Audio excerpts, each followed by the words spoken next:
Hello everyone, if you're new to my channel, consider liking and subscribing. It will make me feel wonderful if you do that. Thanks. By the way, I also have another Naruto and Luffy fanfiction channel. If you are interested, link is in the description. One Piece Straw Hat Family by Hotspot the 626th. As the crew travels through the Grand Line, something happens that not even the crew could prepare for. A baby? What are the Straw Hats going to do? Huge shout out to all the warlords of this channel. You know who you are. Want to stand among legends? Join the channel membership and show your support. Adios! From out in the ocean, a periscope rose above the water and peered forward from behind Cansorn Island.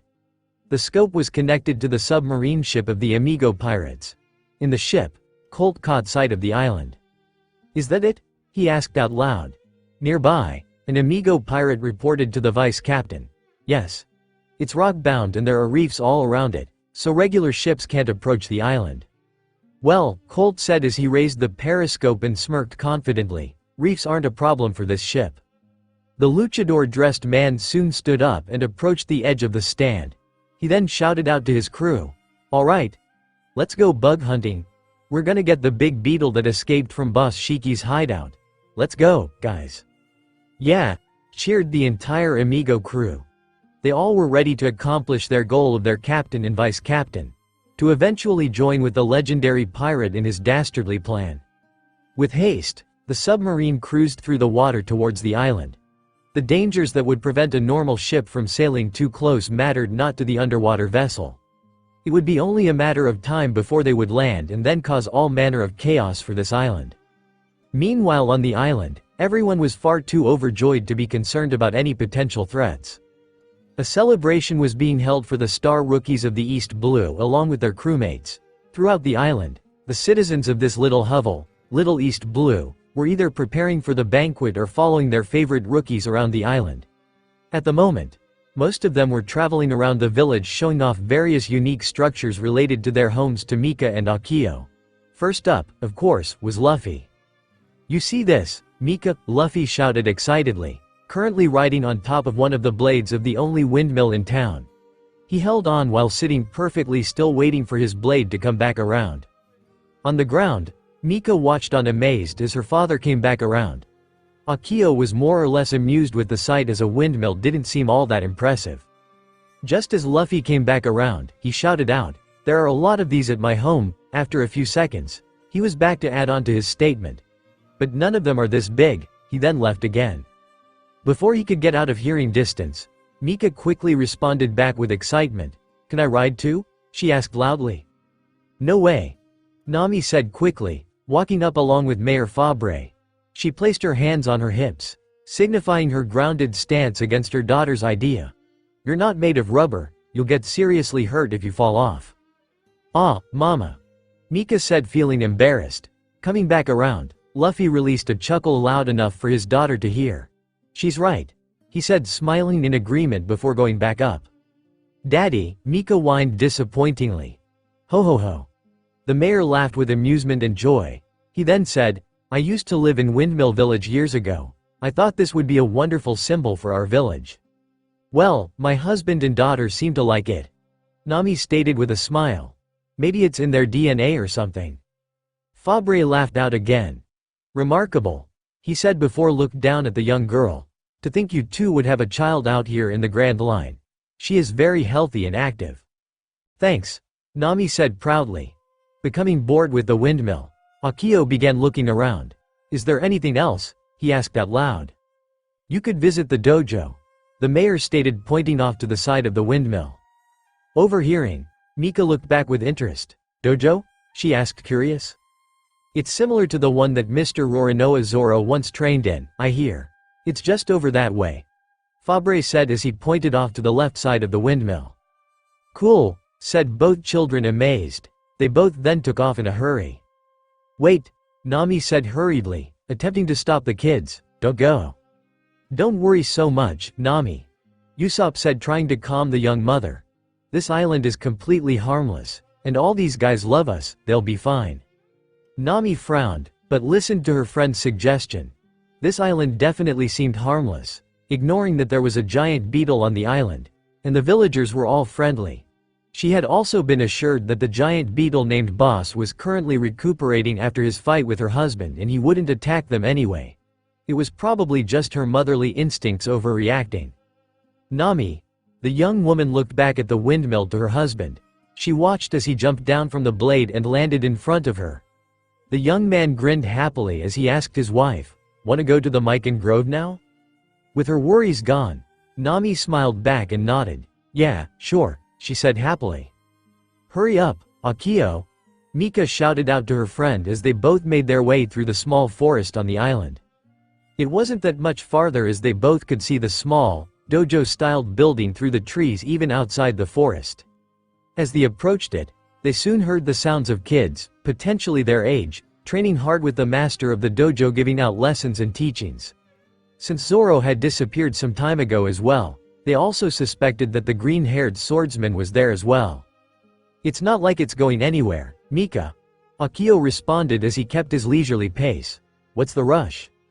Responding back, Mika stopped and began snickering with excitement. "I want to see if Uncle Zoro is training them, and get in on it too.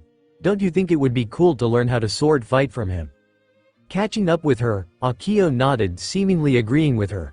"Yeah, that would be cool," he said, thinking out loud. "Then let's," as Mika spoke, she stopped when she heard the bushes began rustling. Immediately, Mika and Akio looked over at the bushes wondering what it was making the noise. To their surprise, it wasn't a small animal. From out of the bushes popped out a girl above their age, wearing a tattered and oversized, white jacket. Both kids immediately screamed out in shock before being tackled by the girl. All three crashed onto the other side of the path with the older girl on top of them. "Ow!" shouted out Mika in slight pain. While also in pain, Akio was far more concerned with the girl that had tackled them. "Why'd you tackle us, idiot?" he shouted angrily. "Shish. Be quiet," the brown-haired said quickly, trying to be quiet herself. "They'll hear us." "Who?" Akio asked, confused and still mad. "The pirates." Now, Akio was less angry and even more confused. "What?" "Don't worry," the young girl said as she got off the two of them. She turned around and began looking around as if keeping an eye out for someone.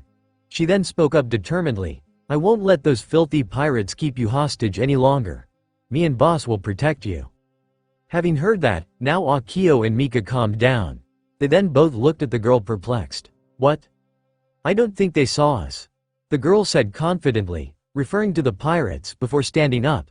She then turned to the kids and began giving them directions. "Follow me. My name is Yoko and I've protected this island for a while now with Boss. I'll take you into the caves and they'll never—" "Why?" Mika asked, interrupting the girl, standing back up. The girl Yoko stopped speaking and looked back at the girl with an expression of surprise and disbelief. "Why?" she repeated. She suddenly became slightly flustered and tried explaining again. "Come on, don't you realize I'm trying to rescue you from the pirates?" "Why?" Akio asked, confused. He too also stood back up. Because Yoko stopped speaking as she quickly believed that neither of these two kids were making sense. She then asked, "Why are you even questioning this? I'm trying to help you." "We don't need it," Mika and Akio replied. "Of course you do," Yoko responded back stubbornly. "No," the two cabin kids said together. "Why not?" Yoko shouted in frustration. "Because we didn't." Yoko went silent. She stared at the younger kids in disbelief before suddenly laughing. "Oh, I see," she said with a patronizing smile. "You're just pretending to be ones." "No," the pirate kids said together again. "We're really pirates." Their answer immediately got on Yoko's nerves. "No, you're obviously pretending," she stated, slightly annoyed. "Kids can't be pirates." "Why not?" Mika asked curiously. Because, upon closer inspection of Yoko, seeing her hat and tattered coat, Akio made a counterclaim. "A kid can't be a marine either," he stated surely. "Huh?" Yoko said, surprised. "Yeah," Mika said quickly, grinning happily. She didn't understand where the conversation was going, but she knew that they had at least gotten an edge on the older girl. "Especially not a girl," Akio added confidently. "Yay, huh?" Mika said, at first sounding teasingly before immediately changing to confusion and looking at Akio with a confused look. "What?" shouted Yoko, angry. "Girls can't be marines." Akio stated surely, crossing his arms to signify his belief. Since when? Asked Mika curiously. Surprised. Akio looked at his fellow cabin kid confused. Since, like, forever probably. He stated, this time sounding unsure, though of only the matter of time. Why? Asked Mika, still curious. Because girls would be too girly for the Marines. You gotta be tough to beat up pirates, not wear makeup and play with dolls. Oh, Mika said monotonously. The young girl still seemed unsure though of the boy's statement. What? Yoko shouted again, even louder and angrier. Come on, Mika. Akio said as he began to walk back to the path. Let's go check out the dojo already. I don't want to play pretend Marines. Forgetting her conundrum, Mika quickly became excited. Okay. She replied happily, grinning, before following after her friend. Wait, Yoko shouted as she attempted to stop them. Neither of them obeyed and walked right past her. Hold on, listen to me. Still, neither Mika nor Akio listened. They both walked back onto the path and they continued on their way to the dojo. They then hurried over to the building, not wanting to miss whatever may be happening there. Yoko had stepped onto the path as well. She looked at the kids with shock and anger. I can't believe those two. The young girl said, clearly peeved. How can they be okay about being around pirates? Then suddenly, Yoko went off on a tangent, aimed specifically on what Akio had said. And that boy, saying that girls can't be Marines, and saying all that crap about girls, in front of a girl, who does he think he is? As she glared down the path which the kids took, Yoko soon remembered where she was and to where those kids were going. She looked through the trees to a small building not too far away. The dojo, she said quietly. She began smiling soon after as an idea formed to kill two birds with one stone. When Mika and Akio had arrived at the dojo, they found that Zoro was indeed there as well, along with two other men from the village. He was surrounded by other kids, mostly likely around their age, being praised and admired by them. Even the dojo's master, at least who the suspected was the dojo master, was asking for an autograph from the man. Not being one to be left out, Mika quickly rushed in with Akio casually walking behind her. Uncle Zoro, the young girl shouted out cheerfully. Everyone stopped what they were doing and looked back at the two newcomers. Oh, Mika, Akio, Zoro said, smiling lightly. Hey. Whoa, the kids and even the master said, amazed. She's related to the pirate hunter, asked the one girl as amazed as her fellow trainees. She's just our captain's kid, Zoro casually mentioned, though still smiling. Once Mika reached her uncle, she asked out curiously, are you gonna teach, Uncle Zoro? Zoro was caught by surprise by the suggestion. What? He replied, confused. Instantly, all the dojo students gasped. Can Roronoa Zoro teach us? They asked to their dojo master. The instructor, a man named Lonnie, was also caught by surprise from this sudden suggestion. He tended to be a very timid man, but an honorable teacher. To refuse to let his students be taught by such a renowned swordsman would be dishonorable to them. But, knowing this wasn't the intentional plan, he looked over at the pirate and gave him a nervous smile. If he doesn't mind, he said nervously. In response, Zoro gave out a shrug. I don't mind, he stated before walking out onto the open area. Seeing that the man agreed, all the kids cheered out, yay. Me and Akio wanna join too, Mika quickly added excitedly. Whatever, Zoro said monotonously. Yay, cheered Mika happily. As Zoro rubbed his neck, stretching it a little, he gestured towards the other kids. Go join the rest of the kids, he told Mika and Akio. Immediately, both kids nodded and rushed over to where the other kids stood. They both entered in line and stood at attention with the rest. Except for Mika, who was far too excited to stand still. Alright, Zoro said, looking at his students in a row. Now I'm only gonna say this once, so your first lesson is. Hold it, a female shout interrupted Zoro's speech. I will not let a pirate teach his filthy ways to my fellow students. In response, Zoro cocked his brow, confused. Everyone looked towards the back of the dojo where the origin of the female voice came from. Ready to fight, Yoko had a bakken in hand and extended out towards the pirate. You'll have to beat me before you can corrupt those kids, she stated with resolve. Mika looked surprised to see the girl. Hey, it's that Marine girl. Does she think she can be a swordsman too? Akio responded, almost mockingly. Hearing the boy, Zoro was a little surprised by the comment he made. It even made him chuckle a bit. Guess you're still young enough to believe that, Zoro commented to himself. Yoko, whined one of the kids dismayed. Don't ruin this for us, another kid said annoyed. When's the next time we'll get the chance to train under a skilled swordsman, stated another kid. Master Lonnie sucks, one of the kids stated bluntly. Hey, Lonnie shouted, feeling insulted. Despite the jeers, Yoko remained determined. I won't let this pirate have his way. Zoro gave out a wry sigh. Fine. I won't teach one of those kids, he said to the surprise of everyone. He then however pointed to Akio and smirked cleverly. But I can train one of my own crewmates. Huh? Said everyone, including both Yoko and Akio, surprised. Go on Akio, Zoro said pushing the boy forward, show her what you got. Akio stumbled forward but luckily did not fall. Once balanced, the young boy looked back at the green-haired man, confused and nervous. Mr. Roronoa, I've never. Just do it, Zoro stated sternly. Immediately, Lonnie rushed over to Zoro. He looked worried. Mr. Roronoa, he said to the green-haired man quietly, Yoko is one of my best students. Oh, Zoro replied with intrigue. She's even beaten me a few times. You sure you want your young crew member to spar with her? He doesn't look trained. He's not, Zoro stated honestly. Nevertheless, the man smirked amusedly. But he'll learn something from this. Everyone gathered around Zoro and Lonnie wanting to see what would happen in this spar. As Akio approached his opponent, he picked up one of the other Bakans. He held the wooden sword out as he stood opposite of Yoko. He stood before the girl serious and prepared. Instantly, Yoko scoffed. You think you can beat me? She said overconfident. Yeah, Akio stated arrogantly.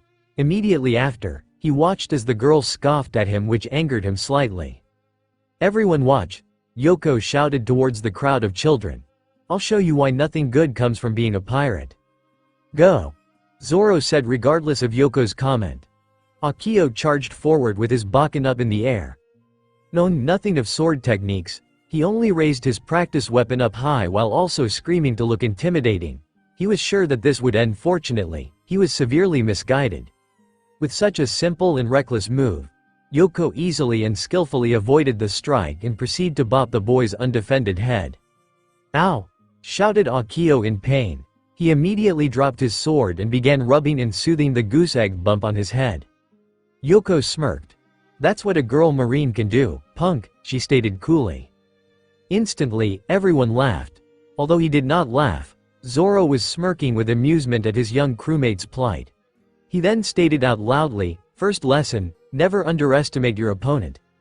Man or woman, it makes no difference who you or your opponent is when your life is on the line. Impressed, everyone clapped and marveled at the man's teaching ability. Obviously, not everyone was as joyous as the class. Akio was definitely not happy being used like this or being beaten by a girl. Completely humiliated, he quickly picked himself up and walked over towards the dojo. He then began leaning against the wall to sulk. Seeing this, Yoko smiled in triumph. Now he'll see that being a pirate is a bad choice. As she thought this, she looked back at her class and frowned.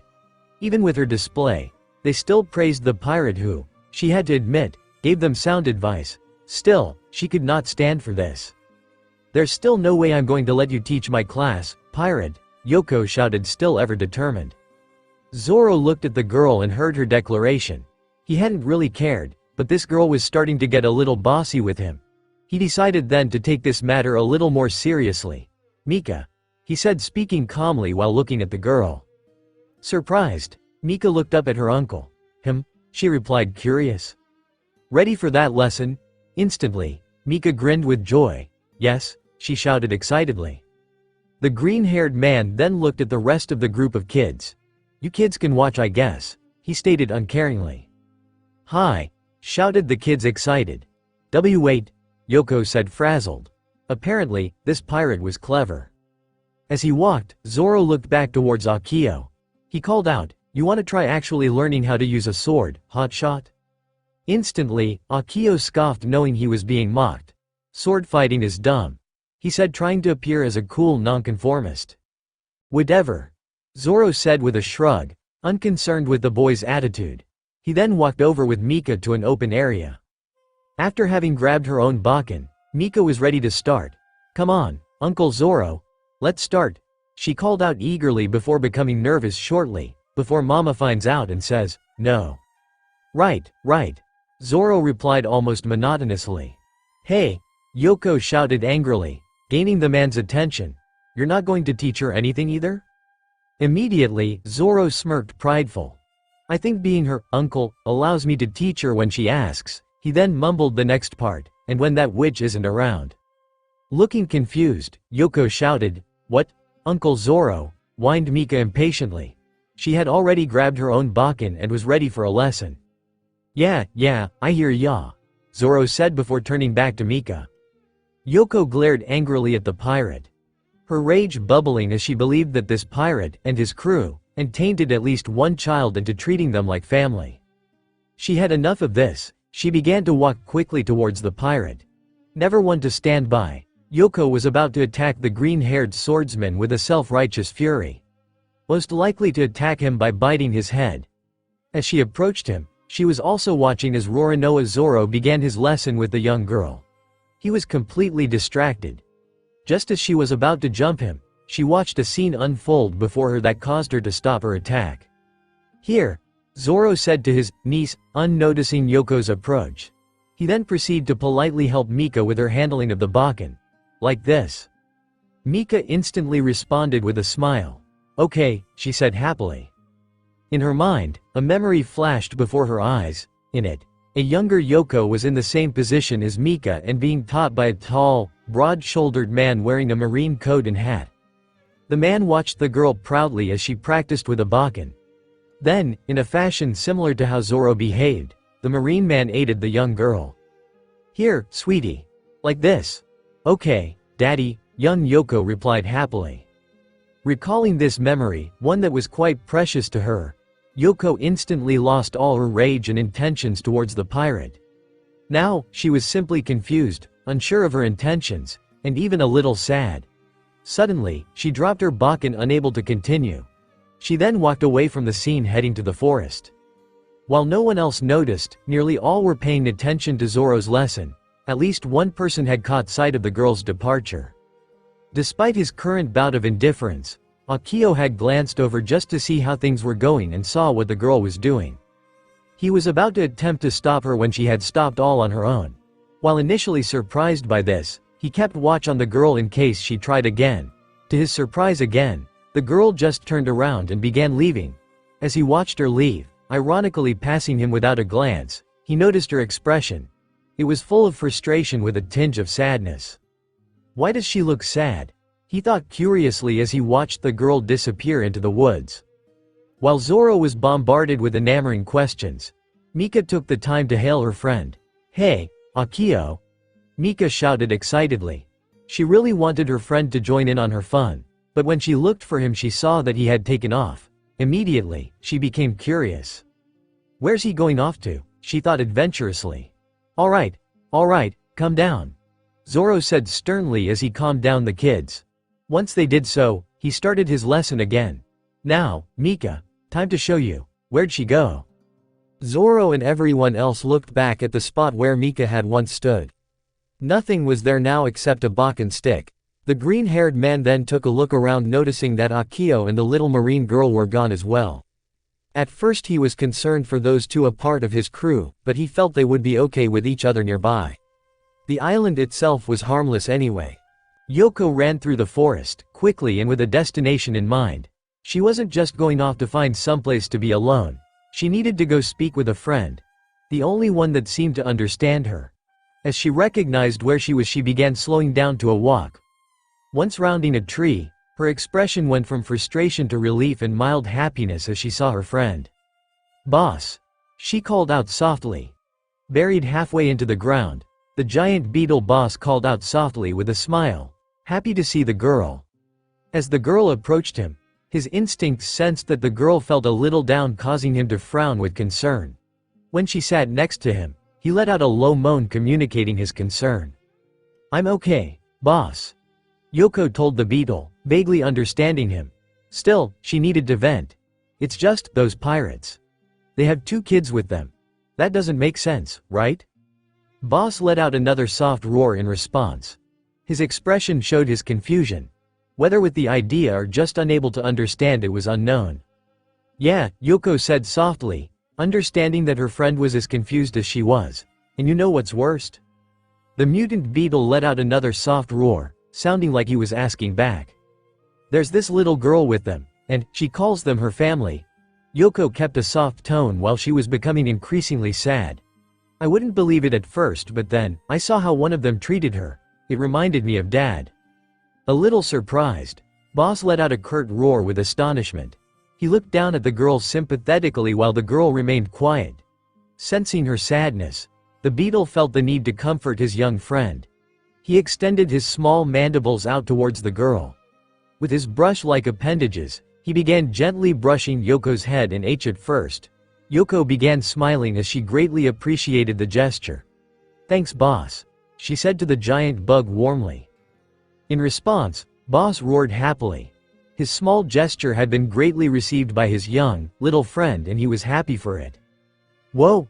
Yoko and Boss looked over as they both heard the shout in amazement. It was Akio, who had followed Yoko, and he was staring at the giant bug in awe. That beetle really is huge.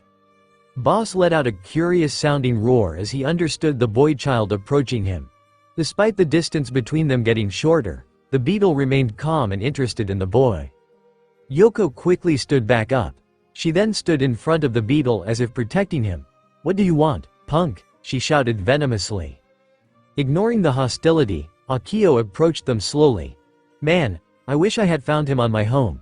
I'd be the most popular kid, he stated with a cheerful grin. I'm warning you, Yoko said, becoming angrier. If you don't stop, I gotta have to. Why are you acting so serious? Akio asked with concern and annoyed before he finally stopped walking. Only a few feet of grass separated the 2 kids. He then continued speaking. Why does it matter what we do or become to you? Why does it matter? Yoko shouted with anger as well as disbelief of the boy's question. It matters because kids shouldn't be hanging with us like pirates. You should living like an ordinary, civilian. Or better yet, inspired to be a marine like me, who protect people and defend justice. So, Akio responded, angrily indifferent to the girl's statement. Marines didn't come to help me and my mom when she was sick. A Marine didn't come help me when I was alone with nowhere to go. I don't care if the Marines are all about protecting people and defending justice. My crew helped me when I had no one else to turn to. Before I was even a part of them. They are the most unusual pirates I've ever known, and only known, but I'm proud to be a member of their crew. Yoko remained absolutely silent after the boy had finished his speech. She wanted to retort what he had said, but found that she could not. She was utterly surprised to hear that these pirates had done much for this little boy, and she could dissuade any of it since it was coming from the boy himself. What child would like about having their parent aided in sickness or support to someone who needed it? She had been beaten, though. With all this new information she received, she doubted she ever had a chance. Look, Akio suddenly said, after calming down. It's not like I don't think the Marines are bad or anything like that. I know they do a lot of good stuff too, but these guys, they really helped me. They really are a weird band of pirates, but I'm having a lot of fun with them. And I'm pretty happy too. I don't think anyone could ask for better than that. Though begrudgingly, Yoko nodded in agreement. Yeah. I'm not gonna tell you to stop hating on pirates, Akio stated with a smile, but you should really give these guys a chance, okay? In response, Yoko crossed her arms, affirming her disbelief. Pirates are pirates, no matter who they are, she stated stubbornly. Immediately, Akio gave out a wry sigh. He thought she would not change that fast. But Yoko added quickly to the boy's surprise, maybe a pirate kid is redeemable. Akio instantly let out a curt chuckle. I'll take what I can get, I guess, he said, amused before extending his hand out. I'm Akio, by the way. I'm a cabin boy of the Straw Hat Pirates. Yoko. The girl replied back, smiling, as she shook hands. She then gestured back with her head towards the beetle. That's Boss. Boss let out a soft roar in greeting, looking cheerful. Don't get any funny ideas about taking him either, she added to the boy with a wily smirk. He's with me. Got it. Akio agreed with a false grin. Inside his mind, he was actually quite heartbroken over the matter. Damn it, I really wanted him to join too. However, despite these two being as squared as can be, someone else in the area was still holding a grudge. Revenge. Both kids looked over and, to their surprise, saw the brown red-haired girl Mika jump from the trees and land on Boss. She then immediately began biting his hard-covered head in an effort to defeat him, which was proving fruitless. The beetle hardly even noticed. "Mika!" shouted Akio, nearly freaking out. He was worried that his goodwill effort would be for naught, even if the girl was hardly doing any damage to the bug. He then nervously looked at Yoko, hoping she wasn't angry. Actually, Yoko was looking shocked at the scene. "Is that what I look like when I do that?" she thought to herself, embarrassed. She knew of her habit attacking people, biting their heads, but never had she seen someone else do it. It looked really funny, so much so she began laughing. Surprised by her laughing, Akio began to chuckle, albeit nervously. He was still worried that something wrong would happen at any moment. Unfortunately, that was not the case. With the periscope popping out of the water again, the Amigo pirates now had full sight of the village on Cansorn Island. Not only the village, but they could also see something else docked in the harbor, the Thousand Sunny. Senor Colt, sir," one of the Amigo pirate henchmen said, looking through the periscope itself. He then moved his head to look at the vice-captain. The large man responded, "Yes, what is it? We are inside of the island, but there's something else. Another pirate crew." "What?" Colt said, concerned. He walked over to the periscope, pushing the man aside, and took a look around. He quickly spotted the ship along with its flag, at which he recognized immediately. "That's the flag of the Straw Hat Pirates. I thought they had died or something." "What should we do, senor?" asked the same man, worried. "Their captain has a 300 million belly bounty, should we wake the captain?" Raising the periscope, Colt thought for a moment. "No," he said assuredly. "Let my big brother have his siesta. You know how he is when he's prematurely awakened." Both Colt and the Amigo pirate member looked off to the side of the room. Lying on the couch was the captain of the Amigo pirates, Largo, sleeping soundly. Both men looked at their captain in disbelief, but neither one wanted to go through with awaking the man. Thus, as the old phrase goes, let sleeping dogs lie. "Anyway," Colt said as he brought the conversation back on topic, "the Straw Hats may be a problem, but they can also get us in really good with Big Boss Shiki." Now eager, Colt stepped forward near the edge of the balcony. All ahead full. He ordered to his crew confidently, "Prepare for battle, chicos." The Amigo pirate roared with enthusiasm. They raised their pistols, muskets, and swords in the air, showing how ready they were. Outside, the submarine propelled itself quickly through the water with purpose. In a matter of moments, the Amigo pirates would make land and cause some chaos. At another part of the island, far more private than most places on it currently, there was a part of the forest where there came sudden shift in the type of trees. While most were your average tree, tall and plainly leafy, this section of the forest had trees that grew shorter and had an abundant amount of orange-colored fruit hanging on their branches. There was even a noticeable change in the air, as the area smelled sweet like citrus. These trees, unlike the rest of the island's trees, were mikan trees. From on tree, Nami picked off a rather ripe-looking piece of fruit. After a quick clean by rubbing her shirt upon it, she began peeling the fruit with the greatest of ease. Growing up on a mikan plantation would give you that kind of skill. Once the peel was off, Nami broke off a slice of the tender meat of the fruit. She then gave the slice a toss behind into the air. Immediately, Luffy shot up and caught the snack in his mouth. Of course, Nami knew this would happen and was smiling with amusement. She then picked out her own slice and ate it, smiling in delight. "That was good. Almost as good as one of your mikans, Nami." After a moment tasting, Nami swallowed the fruit and juices. Nami said quizzically. "Actually, it's pretty similar to the ones produced by my trees. Like they came from." "Ah, there you are." The two pirates looked back as they heard Mayor Fabre speak. The old man, smiling happily, approached the couple with the purpose of giving some news. "The banquet is ready for you all, and if I do say, we've pulled out all our best dishes." Just hearing the word banquet, Luffy was instantly excited. "Awesome, thanks," he shouted with glee. Immediately, He took off back towards the village, completely forgetting his wife. Seeing this, Nami released a sigh. Sometimes, it's hard to tell what he loves more, she said to herself wryly.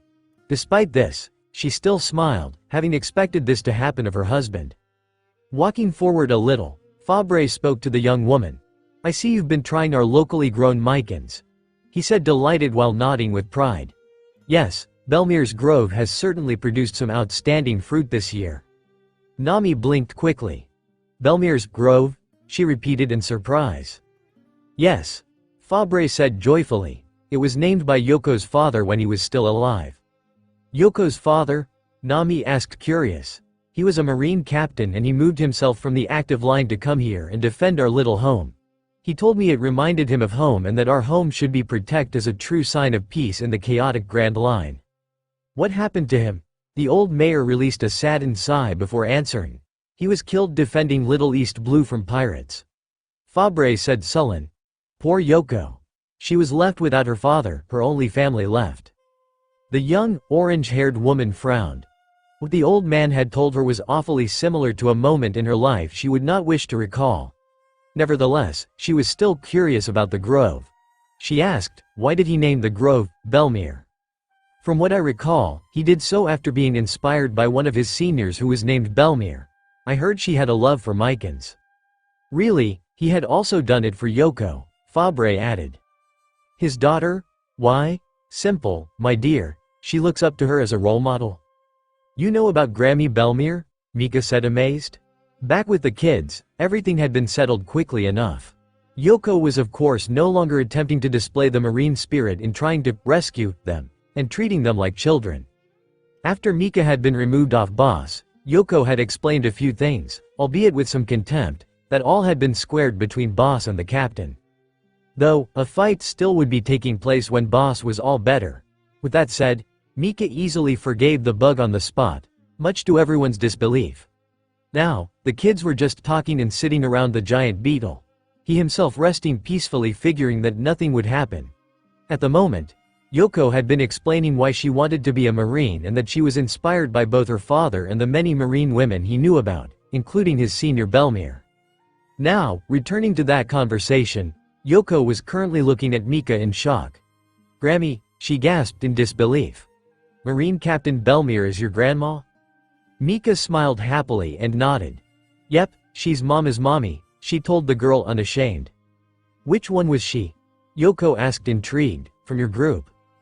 Akio answered, the one with the short, orange hair. Her? Yoko shouted out in shock towards Akio. Then, who's her father? Monkey D. Luffy. Akio said, answering again. But that, they couldn't, how? Yoko was unable to speak clearly as she couldn't wrap her mind around so much information that seemed to conflict. A daughter of a marine becoming a pirate and then marrying a pirate and having a child together sounded ridiculous. And yet, here she was with said child, who didn't look like one to lie. Hey, wait a minute. Akio said before turning to Mika. Why do you agree with me about the girl marine thing if you knew it wasn't true? I didn't, Mika said straightly. Giving up on making sense of her conundrum, Yoko also gave a reply. I don't recall her agreeing with you either. Akio was about to attempt to prove himself against the word of both girls, but found he could not. He soon recalled the conversation earlier and realized she had not, in truth, agreed with him. Immediately, he began blushing with embarrassment.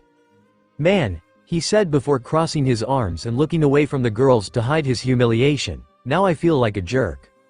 Promptly, the girls responded in inadvertent unison, you're a jerk. As they both realized they said the same sentence, they both began sharing a good laugh at Akio's expense. Of course, Akio wasn't in favor of being the butt of a joke. He huffed madly, girls, before shaking his head in befuddlement. Once they were done laughing, Yoko looked back at the girl looking quizzical. So, is Ms. Belmir really your grandma? She asked. Well, I never got to meet her, Mika said with a tinge of sadness.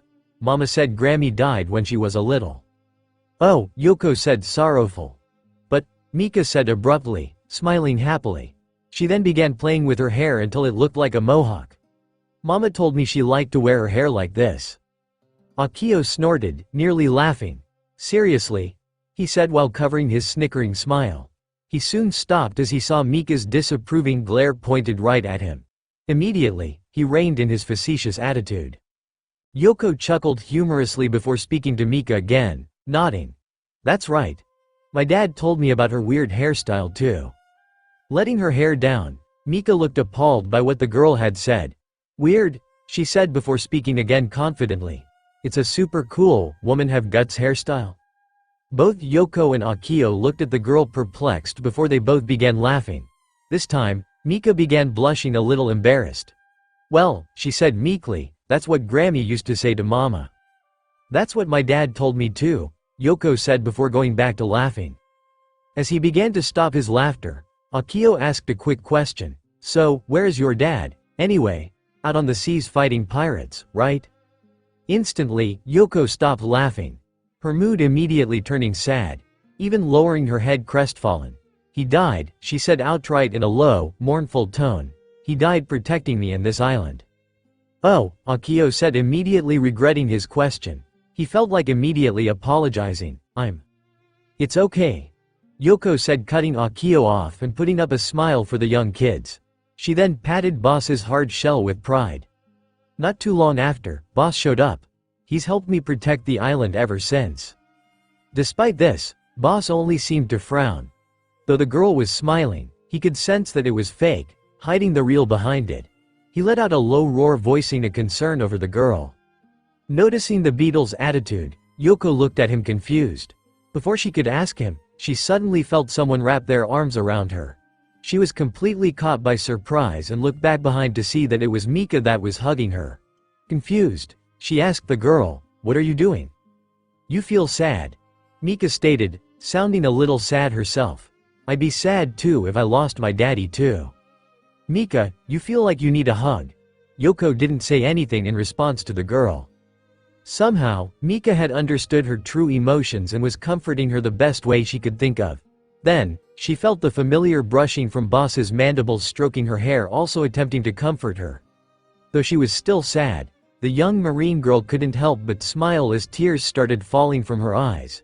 She couldn't believe a girl younger than her, and a pirate no less, was able to do this to her, but she appreciated it. "Thanks," she told Mika and Bosses together. Then she spoke to Mika almost seriously, "But this doesn't mean I forgive Yo. If anything, you're at least a nice kid." "Okay," Mika said, grinning happily. Despite having watched this emotional scene, Akio chose not to join in. He considered it too mushy and girly for him, disregarding the fact that he disliked his own father anyway. Still, he was happy for Yoko as he felt that she did need this group comfort. Granted, it being from a little girl and a huge bug. "Weird," he commented with a smile. Kaboom! An explosion drew everyone's attention back towards village. A billow of black smoke floated up on high to be easily seen by even those in the forest. Panic could be heard from the village along with the sound of guns firing. "What?" Yoko said in disbelief. Immediately, she took off running towards the village, a fearful look etched on her face. "Yoko!" shouted Mika and Akio, both looking fearful. They ran after the girl. Boss gave out a roar, concerned with the explosion and the kids running towards it. He wanted to join them as well, but was still recovering from his fight earlier. "Yoko!" again, Mika and Akio as they ran through the forest. They ran as fast as they could to try and reach the older girl as soon as possible. Which happened not to take long as they soon caught up with her. "Yoko! What's—" Akio spoke but stopped when he looked out toward the village. He gasped along with Mika, sharing the same expression of shock as Yoko did. The scene before the kids was shocking indeed. The smoke they had seen earlier was coming from the destruction of several tables and chairs having been placed for the banquet. Not only those, but many buildings too had been at least partially destroyed. The villagers, as well as a few straw hats, were crowding towards the back of the village with the giant windmill behind them. In front, the straw hats pirates Zoro, Sanji, Frankie, and Brooke were standing among the defeated bodies of many men wearing weird tuxedos. Even more astonishing was the two men that stood before the rest of the group of tuxedo men. They both looked confident as they stood next to a large tree with Luffy trapped in an iron spike net hanging from a branch. He was completely helpless at the moment. "Daddy!" Mika cried out in worry. "All right. Everyone, Colt spoke towards the crowd with his guns raised. I'm only gonna ask one more time. Hand over the grande beetle or have your whole stinkin' island burned to the ground. Instantly, Yoko gasped. Things had just gone from bad to worst. To be continued. Ow, stupid net. Luffy shouted out in pain as he struggled in his net. If it were rope, the young man would be able to easily break out. However, this net was made of iron. Not just iron, but spiked iron, making it entirely painful for him attempting to break free. Not far from where he hung, some of his crew had already defeated a number of Amigo crew members.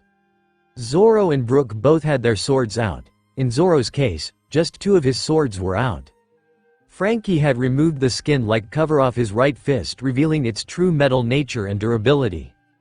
Though he did not have something flashy to showcase, Sanji stood among the rest of the fighters calmly and coolly, even lighting a cigarette in confidence. Together, these men completely overwhelmed the regular Amigo pirates crew members that had been sent out, and that was roughly half their crew. Now, the Amigo pirates had only half their crew strength, but both of their leaders were up and ready to fight. The Straw Hats would have to be cautious in this battle from now on though, especially after seeing the ability the captain of the Amigo pirates had. I ate the net fruit, announced suavely Captain Largo as he demonstrated with his hands a gooey substance that formed his nets. I can create almost any kind of net I need, and by eating certain materials I can make them stronger as well. Zoro immediately grunted, showing his annoyance. This guy is going to be annoying. Sanji replied mockingly, if you're tried already, you can join the others in the back. Only tired of having weak opponents. Zoro answered, smirking with anticipation. Frankie looked ever determined. No net is gonna stop me. He shouted with vigor, I've been feelin' super this week. Do no worry, Mr. Luffy. Brook shouted out to his captain. We will have you done in mere moments. Immediately, Colt, the vice-captain of the Amigo pirates, stepped forward with his guns pointing out. Don't try to take another step, he shouted. We may want the grande beetle, but we're not afraid to, how you say, break a few eggs beforehand. Further behind the group of men, the entire village and nearly the rest of the Straw Hats watched on. Though they had been winning earlier, with the appearance of the enemy's captain's devil fruit powers, the battle had shifted. The Little East Blue villagers were becoming fearful and scared, while the Straw Hats were now worried for their crewmates. Luffy, shouted Usopp and Chopper, the most worried of the bunch. Usopp was currently carrying an old lady on his back, one who grew up in his home village. Robin, the calmest of the group, simply stared at the pirates, analyzing them. What they had said earlier had piqued her curiosity and concern. Why would they want the giant beetle? She questioned. Hurry up, guys, Nami shouted, safely far behind the battle. Kick their asses already. Eve further back from everyone else, the 3 kids Yoko, Akio, and Mika were watching with bated breath the scene before them. Having heard the explosion caused by these new pirates, they had quickly arrived on the scene, unnoticed by anyone, to find that these pirates wanted Boss, the giant beetle.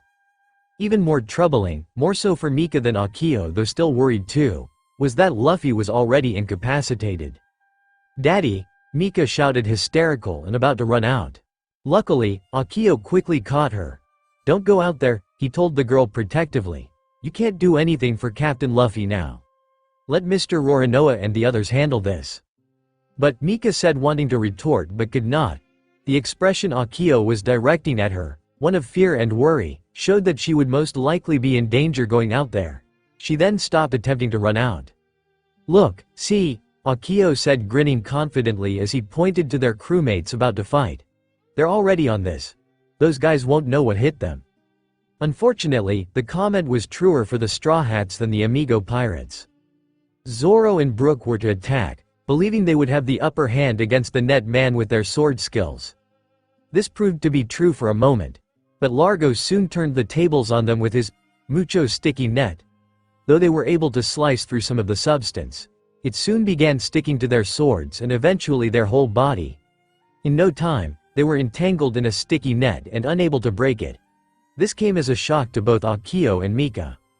Well, the boy said nervously, despite trying to keep up the bravado, at least Mr. Sanji and Mr. Frankie can. Before he could finish, Sanji and Frankie had already jumped in to attempt to finish the fight. They proved to be in hot water, themselves as Largo, after downing actual boiling water and comically reacting to it typically, fired a million boiling net at the two. Both easily enough dispelled the water by various means. Sanji with his kicks and Frankie with his weapons left, but it proved to have weakened them a little. Even Frankie, whose cyborg body conducted the heat quicker and was overheating him. This gave Largo the opportunity he needed to capture them. This time, using his iron net to entrap both of them together in a cage and making them immobile by shrinking it to the tightest it could be. They were captured, just like Luffy and the others. And like Luffy, they were strung up on the tree to showcase Largo's power. Everyone was shocked. This included the kids, and Akio himself was starting to look a little silly with his mouth agape. After witnessing everything, the young boy just threw his hands up into the air. "I'm done," he proclaimed and turned around exasperated. "Akio!" Mika shouted at the boy, mad. "Damn pirates!" The young pirate girl looked over at Yoko, who was filled with anger and hate towards the pirates. "If they think they're gonna get boss." She then picked up a thick branch laying on the ground nearby and held it like she did with a bakken. "Then they'll have to get through me." Hearing this, Akio immediately turned around looking concerned. "Wait," he called out. It fell on deaf ears unfortunately as Yoko took off towards the enemy pirates. The boy instantly freaked out. "Wait, wait, wait." He then gave chase after her. Seeing this, Mika tilted her head curiously. "Akio?" she said, confused, about to step forward. Akio quickly stopped. "Stop," he shouted towards Mika, also holding his hand out. "You stay here." "What?" Mika shouted in disbelief. The boy didn't say anything more. Akio just gave the girl a stern look, trying to show how serious this was. It seemed to work as the girl didn't move, but pouted angrily at him. He then took off after Yoko, hoping to stop her before doing something reckless. Though her friends, at least one of them, were gone, she still commented angrily. "I want to help too, ya know." She looked away from scene defiantly, trying to appear uninterested. Then, as she looked at the forest, she quickly remembered something important. "Ooh," Mika said in realization, which made her grin happily. "I have an idea." "Ah, how disappointing." Back at the battle, Captain Largo made a comment as he looked up at his captures. They were all still struggling and unable to escape as he wanted them to be. He smiled and then further commented, "To think that men of your high bounties would be so easy to capture." This made Luffy mad. "Just wait till I get out here, you lame poncho man," he stated, frustrated as he still could not break from the net. He even hurt himself again. "Ow." Largo smirked. "That won't happen, mi amigo, my nets." "See, Captain," a shout interrupted Largo, making him glance back at his men. To his mild surprise, he saw that all his men, including Colt, had sprouted upon their bodies many feminine hands and arms. They were freaking out. Largo said, bewildered. Then immediately, those appendages appeared on himself as well. He was initially confused, but he remained calm and looked out to the crowd of villagers. A quick glance over the crowd and he saw one of the Straw Hat members, Nico Robin, making a gesture with her own arm, so and two together. "What? You will release Luffy and the others and leave," Robin commanded coldly. This made Largo chuckle. "Oh, sweet beautiful Senora," he said calmly with a cunning grin. Before she could act, he began using his own powers first. "Ah!" All the Straw Hats captured suddenly let out a curt cry. Their nets were beginning to constrict on them. As the netting tightened on all of them, Luffy's was probably the worst, with the spikes beginning to stab into his rubber skin. Everyone immediately caught notice of this. "Luffy," shouted Nami, worried. "Guys!" shouted Usopp, fearful. Largo spoke in suave yet evil tone. "I'm afraid you're in no position to negotiate, Senora Nico Robin. Remove those arms off my compadres and I will not strangle your crewmates to death." Not wanting to see her crewmates cruelly strangled, Robin quickly undone her ability upon the Amigo pirates. She felt greatly disappointed that she had been outsmarted by little insight. She understood now that they would need another plan to get their crewmates free and defeat the Amigo pirates. Largo grinned and then eased up on constricting the men he had captured. "Oh man, thanks for the save, bro," Colt said as he walked up next to Largo, grinning. He then raised his guns towards the crowd and began barking out orders. "Okay. You guys have one more chance to turn over the Gigante beetle before we lay waste to your whole stinkin' island." Then, as an added measure, Colt began firing his Gatling guns at the ground. The dirt and explosion frightened the crowd and made them step back a bit. The luchador then commented, "You East Blue losers are nothing but peace-loving weaklings. Do yourself a favor and hand it over already. We may even leave you with some of your stuff intact if you hurry." No one responded. The entire village had their heads lowered in shame. It was a bitter thing to hear, even if they had heard it numerous times. The words spoken this time felt even worse now with their protector on the line. They could do nothing against these pirates. Regrettably, Mayor Fabre spoke up. "Maybe, no way." Then came a shout that interrupted the mayor and snapped the whole village out of their funk. It was Yoko, and she ran right in front of the crowd holding her weapon in hand to defend them. She then announced determinedly, "You won't hurt the villagers, and you won't take boss." "Yoko," Fabre called out in worry. He wasn't the only one as all the villagers watched on fearful for the little marine girl. Colt frowned with annoyance. "Little girl, we need that beetle to move up in the pirate world. We ain't leaving until we have that beetle, and we'll destroy the whole island to find him." "Then you'll have to go through me first," Yoko declared bravely. "Hey." Colt laughed before aiming his arm-fitted gun at the girl. "Easy enough." "Yoko!" screamed out the mayor of Little East Blue. Before he could fire, Colt was suddenly hit with a rock to his face. It luckily didn't cause him to fire, but the move had certainly taken his mind of the girl. "Who threw that?" he shouted angrily. His answer came in the form of another rock, but this time he saw it coming. He easily swatted the rock away and then looked at the thrower. "Akio!" shouted Nami fearful. Of course, having gone after the girl, Akio was too late to stop her from running out into the view of the bad pirates. Seeing that she was going to risk her life, he had to act fast. He had spied a rock or two and used them, but now he was out of ammunition. Now, he and Yoko were out in the open and currently prime targets for this man. Angry and unamused, Colt turned one of his guns on the boy. "So, you wanna die too?" he asked rhetorically. "Huh?" Akio laughed out loud, much to the surprise of everyone. "Kill me, and you'll never find the beetle." "Huh?" replied Colt in surprise, and Yoko in confusion looking back at the boy. The Little East Blue citizens began looking at each other also confused. They were sure that only Yoko had any kind of bond with Boss. At the same time, the remaining Straw Hats were also befuddled by what their cabin boy was saying. "What is Akio doing?" Chopper asked confused. While he looked a little confused, Usopp was actually grinning proudly. He's spinning a lie. "Yeah, that beetle obeys my every command," Akio said with grin, hiding the lie. "With a single whistle I can summon here to attack all of you and you wouldn't be able to put a scratch on him." "Really?" Colt questioned suspiciously. Akio puffed up chest with overconfidence. "And if you kill me, he'll fly away and you'll never find him again." "Ooh," Usopp said wincing with dread. "What?" Chopper asked still confused.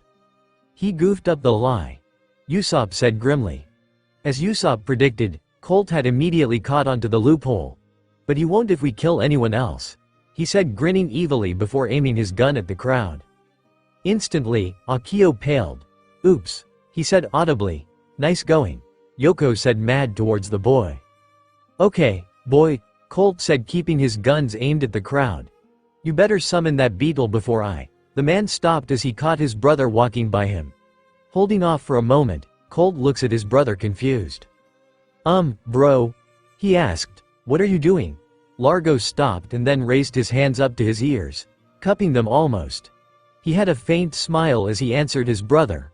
"I'm listening to the sound the cicadas singing their song in the summer breeze. They sound marvelous." Confused, Colt actually took a moment to listen. He did in fact hear an insect noise, but it was odd. "That's not the sound of cicadas, bro," he said knowledgeably. "Oh," Largo said surprised. "Then, what is that sound?" The sound of buzzing soon began to fill the air and everyone began to notice it. Though the bad pirates didn't know what it was, everyone else did. It was a noise they all had heard. Then, in a brown blur, the two kids suddenly disappeared from everyone's sight, astonishing them. "What?" shouted Colt enraged. "Yahoo!" A yell of enjoyment rang out that soon took everyone's attention to the sky.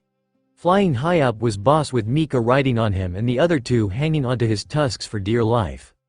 "Mika," said Nami astounded. "Yeah," shouted Usopp energized and excited. "Go Mika." "That's so cool," Chopper exclaimed with amazement. Robin simply chuckled amused. She hadn't expected on Mika appearing with Boss.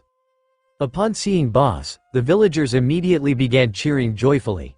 "Thank goodness," Fabre commented relieved amongst the crowd. "Bro," Colt shouted in amazement. "That's the beetle we've been looking for." Largo blinked with surprise.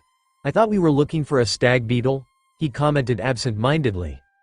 Colt looked at his brother in disbelief. "No, it was just a regular beetle," he shouted. With Boss still up in the air, Mika helped the other two kids onto the beetle. Both of them looked shocked as neither of them had expected a save like that. Not to say they weren't grateful for it. They soon took their seat on Boss's tusks and were now riding comfortably. "Boss!" Yoko shouted out in astonishment. The bug gave out a happy roar as he looked at his friend, still safe and unharmed. Still, the girl was surprised to see the protector of their island here. "What are you doing? You still haven't recovered from that fight earlier." Mika was the one to respond. "I told him what was happening," she said with a big grin, "and he said he wasn't going to let you protect the island on your own." Yoko looked at the girl astounded. Akio on the other hand looked at the younger confused. "How did he say that?" he asked. "I don't know, he just did," Mika stated with casual shrug. "Who cares?" Yoko said before she looked back down towards the ground. Seeing that the pirates had yet to do anything, she knew they had to act fast. She quickly looked to Boss and spoke. "Boss, can you fight?" Boss gave out an invigorated roar, showing he could still fight. "Then let's fight," Yoko proclaimed, holding her weapon up in the air. "Yeah, IASTIC. Wait," Akio tried saying before it was too late. "Hold on." Akio screamed as the giant beetle dipped down and hurtled towards ground with the kids holding on tightly. Akio more so. Before reaching the ground, Boss pulled up and now charged straight at the bad pirates. Having watched them, Largo and Colt were immediately prepared for it. Colt quickly moved out of the way while his brother firmly stood his ground. Using his mucho sticky net technique again, Largo attempted to capture the beetle in one go by making it as large as possible. Fearlessly, Boss flew straight on and began to glow a hot red. As the sticky net nearly began to cover him, the beetle let out his hot energy in the form of fire that burned right through the netting. Shocked, Largo then quickly jumped aside dodging the bug's charge. At the same time, Mika made a mocking expression towards the man before leaving his view. This of course immediately angered the pirate captain. Furthermore, Boss continued his charge right into the other Amigo pirate crew members, laying waste to them quickly. The beetle then took to the sky again. "Yahoo!" cheered out Mika excitedly. Yoko grinned as she too looked back at the damage that Boss had caused. She felt like they could still protect the island. "Good work," she told Boss while patting his head proudly. "Now, let's swoop back down and attack again." Curious, Akio looked back towards the pirates. He specifically took notice of the net quickly burning up thanks to Boss's attack. Instantly, he had a thought. "I wonder if..." Boom! Suddenly, Boss was hit and an explosion shook the bug and his riders. All the kids screamed out in terror as they had not expected an attack. The attack came from Colt, who had taken a chance while the big was distracted. His firepower was most impressive as it greatly affected Boss, who now began hurtling back down to the ground uncontrollably. All the kids were hanging on for dear life as they neared the ground. Thankfully, Boss was not completely out yet. Before they could crash, through his determination, he was able to lift himself up enough to lessen the crash for the kids. He smashed and crashed and skidded across the ground until finally stopping between the Amigo pirates and the crowd, his head facing towards the giant tree. The crash had also pulled up a lot of dust and smoke that covered much of Boss's body, and thus no one could see if the kids were all right. "Mika! Akio!" shouted the Straw Hats in horror. "Yoko! Boss!" shouted the citizens of Little East Blue, also scared. Colt smirked with accomplishment. "Hey, that wasn't so hard," he commented overconfidently. "Rawr!" From up in the tree, Luffy let out a loud growl and gave a fierce gaze down at the Amigo pirates, specifically Colt and Largo. As he struggled again to break the net, he shouted, "Once I get out of this stupid net, I'm going to kick your ass." "Try all you want, idiota," Largo said, smirking arrogantly. "You won't ever be able to break through it." "Hey, bro," Colt called out as he approached the bug. "Let's net this bug and get moving already." "Right," the older brother said as he began to walk up to the beetle. Meanwhile, everyone behind Boss was trying to spy the children, but none of them could find them. "Where are they?" Nami whispered worriedly. "I don't know," Usopp said as he pulled down one of his scopes. "I can't see them anywhere on, wait." "Huh?" said the group hopeful. Meanwhile, as Largo approached the bug on the other side, he began forming his netting with his hands about to catch the beetle within it. Before doing so though, he stopped as he saw 3 small figures within the smoke. "Ooh?" he said questioningly. Ow. One of the figures stood up. The smoke and dust began to settle, revealing the speaker to be Mika. She looked okay, more or less, with only having a few scratches and her clothes dirtied. After brushing some dust off herself, she looked back at Boss. "Are you okay?" she asked, worried. Though he looked to be unconscious, Boss stirred upon hearing Mika's voice. He opened his eye and looked back at Mika. He gave out a low roar, sounding concerned for the little girl. Immediately, a flash of faint red glowed in Mika's eyes. "I'm alright," she replied back with a grin, revealing a missing tooth. Then, she heard someone approaching them, and she quickly turned to see Largo standing before her. Acting fast, she stood up and stretched her arms up, attempting to protect the bug. "Oh, Nina," he told her, frowning pityingly. "It's over. The beetle is ours." "Girl, no," Mika shouted defiantly. No longer attempting to reason with the girl, Largo prepared his net and cast it out towards the beetle and the girl. Mika stood her ground as she saw the net stretch out towards her and Boss. She was determined to fight back. Before the netting could capture them though, Yoko and Akio suddenly jumped in front of the net and were caught themselves. They both then fell to the ground, unable to properly land themselves. "K?" Largo said, confused. "Yoko? Akio?" Mika shouted out, surprised and worried. "Run, Mika!" shouted Akio quickly, struggling within the net. "Get out of here!" Yoko shouted as well. "Enough!" Largo said, annoyed and angry. He walked over to the kids he captured and he gave them, mostly Akio, a hard kick, venting his anger. "No!" Mika shouted in distress. "Akio!" shouted the Straw Hat men, worried. Unfortunately, they were still stuck in their nets and could not break them. "Yoko!" Fabre shouted as he watched the same scene from afar. Though she looked okay, the old man's blood began to boil with anger. He clutched his cane hard as he finally had enough. "I will not stand for this any longer." Hearing him, this surprised the crowd, Straw Hats included. "Huh?" Having seen the attack on his friend, Boss gave out a mad roar and attempted to move to attack the man. He was only able to get himself to stand before falling back down.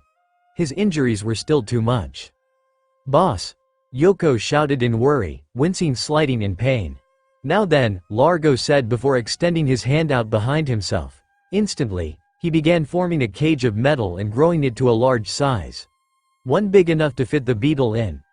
Once it was finished, he then addressed the beetle. "Now, Escarabajo asterisk, if you would please step into your cage, we'll be on our way." "Beetle, no way," shouted Mika as she tried protecting Boss again. "Man, this Ninita asterisk sure is stubborn," Colt commented with a mocking grin. "Little girl," the Amigo captain nodded in agreement. "Let us be done with this task," he stated as prepared to capture the beetle. Before he could approach the bug, he quickly noticed something thrown at him and dodged it. He then looked curiously at the object thrown. Unbaston asterisk. Walking stick, cane. Enough. Largo and his crew looked over to see an old man, Mayor Fabre, standing away from the crowd of civilians. With anger etched on his wrinkly face, he shouted at them, "I will not allow you to take Boss away." "Mayor," Yoko shouted, fearful. "Well," Colt said, smirking cruelly, "I knew people of the East Blue were weak, but I didn't think they were stupid too." Mayor Fabre, though shaking nervously, was undeterred. "Yes, we may always turn tail when danger approaches," he stated to the men, unashamed. But I'll be damned that if when one of our own who has been fighting for us for so long is in danger that we don't step up to defend them." "Mayor," Yoko said, touched by the old man's courageous speech. "Old guy," Luffy said, impressed. Unfortunately, none of the Amigo pirates felt the same admiration. They quickly mocked the old man, believing him to unintelligent. Despite their jeers, Fore remained standing, looking ready to put up a fight. Largo and Colt were then about to take Boss when suddenly another civilian, holding a bakken, stepped up to protect Boss. Then, a chef followed suit. An old lady stepped forward as well, having made Usopp do so since he was carrying her. One by one, all the citizens began rallying behind their mayor, and Pro-DW hats joined them, attempting to look for an opening. They all began shouting and raising up their makeshift weapons ready to fight. This made most of the pirates became nervous and on edge, as it seemed the tables were turning on them. On the other hand, Largo and Colt were just becoming annoyed with this sudden uprising. "That's enough," Colt shouted before firing towards the crowd. All his shots hit the ground, scaring everyone. As Boss watched, he began growling with anger. Not just anger towards the pirates for hurting Yoko and attacking the villagers, but also at his own inability to actually stop them. He knew he had to do something before it was too late. There was only one thing left that he could do. "All of you shut up," Colt shouted, enraged. "Next one of you makes a sound or move and I'll fill them with lead." While they had been startled by the gunfire, they weren't going to give up.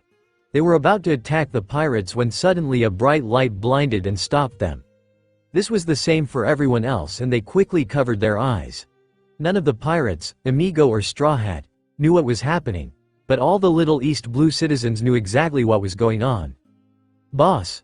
Yoko shouted worriedly. While she had her eyes covered and shaded from the light, Robin asked, "What is happening?" "Boss is shedding," shouted out Fore with surprise. "Shedding?" Robin questioned. "But it's too soon yet," Fore added with worry. Indeed, the shining light was coming from the beetle itself. Within the light, Boss began breaking through his shell, growing bigger and fiercer. The light soon began to die down and revealing Boss's new appearance to everyone. Not only was he bigger than previously, but his colors had changed completely from brown to blue colors, with the exception of his tusks remaining white. With this new look, it also brought forth new energy that gave Boss the strength to stand back up and roar loudly at the enemy. And the crowd of Little East Blue citizens and the Straw Hats cheered in joy, most of them. The Amigo pirates instantly got scared at the new appearance of their target. Even Colt was a little frightened. "What is this?" Though Largo was surprised by the turn in events, he still remained calm and collected. He said before looking at his iron net cage. "I think we're gonna need bigger net." While Boss now stood tall before the enemy, his new energy was waning fast. Even if he had shed his old shell, his injuries had not healed with his transformation. He knew he had to do something quick to save everyone. Only he couldn't figure out what. "Boss!"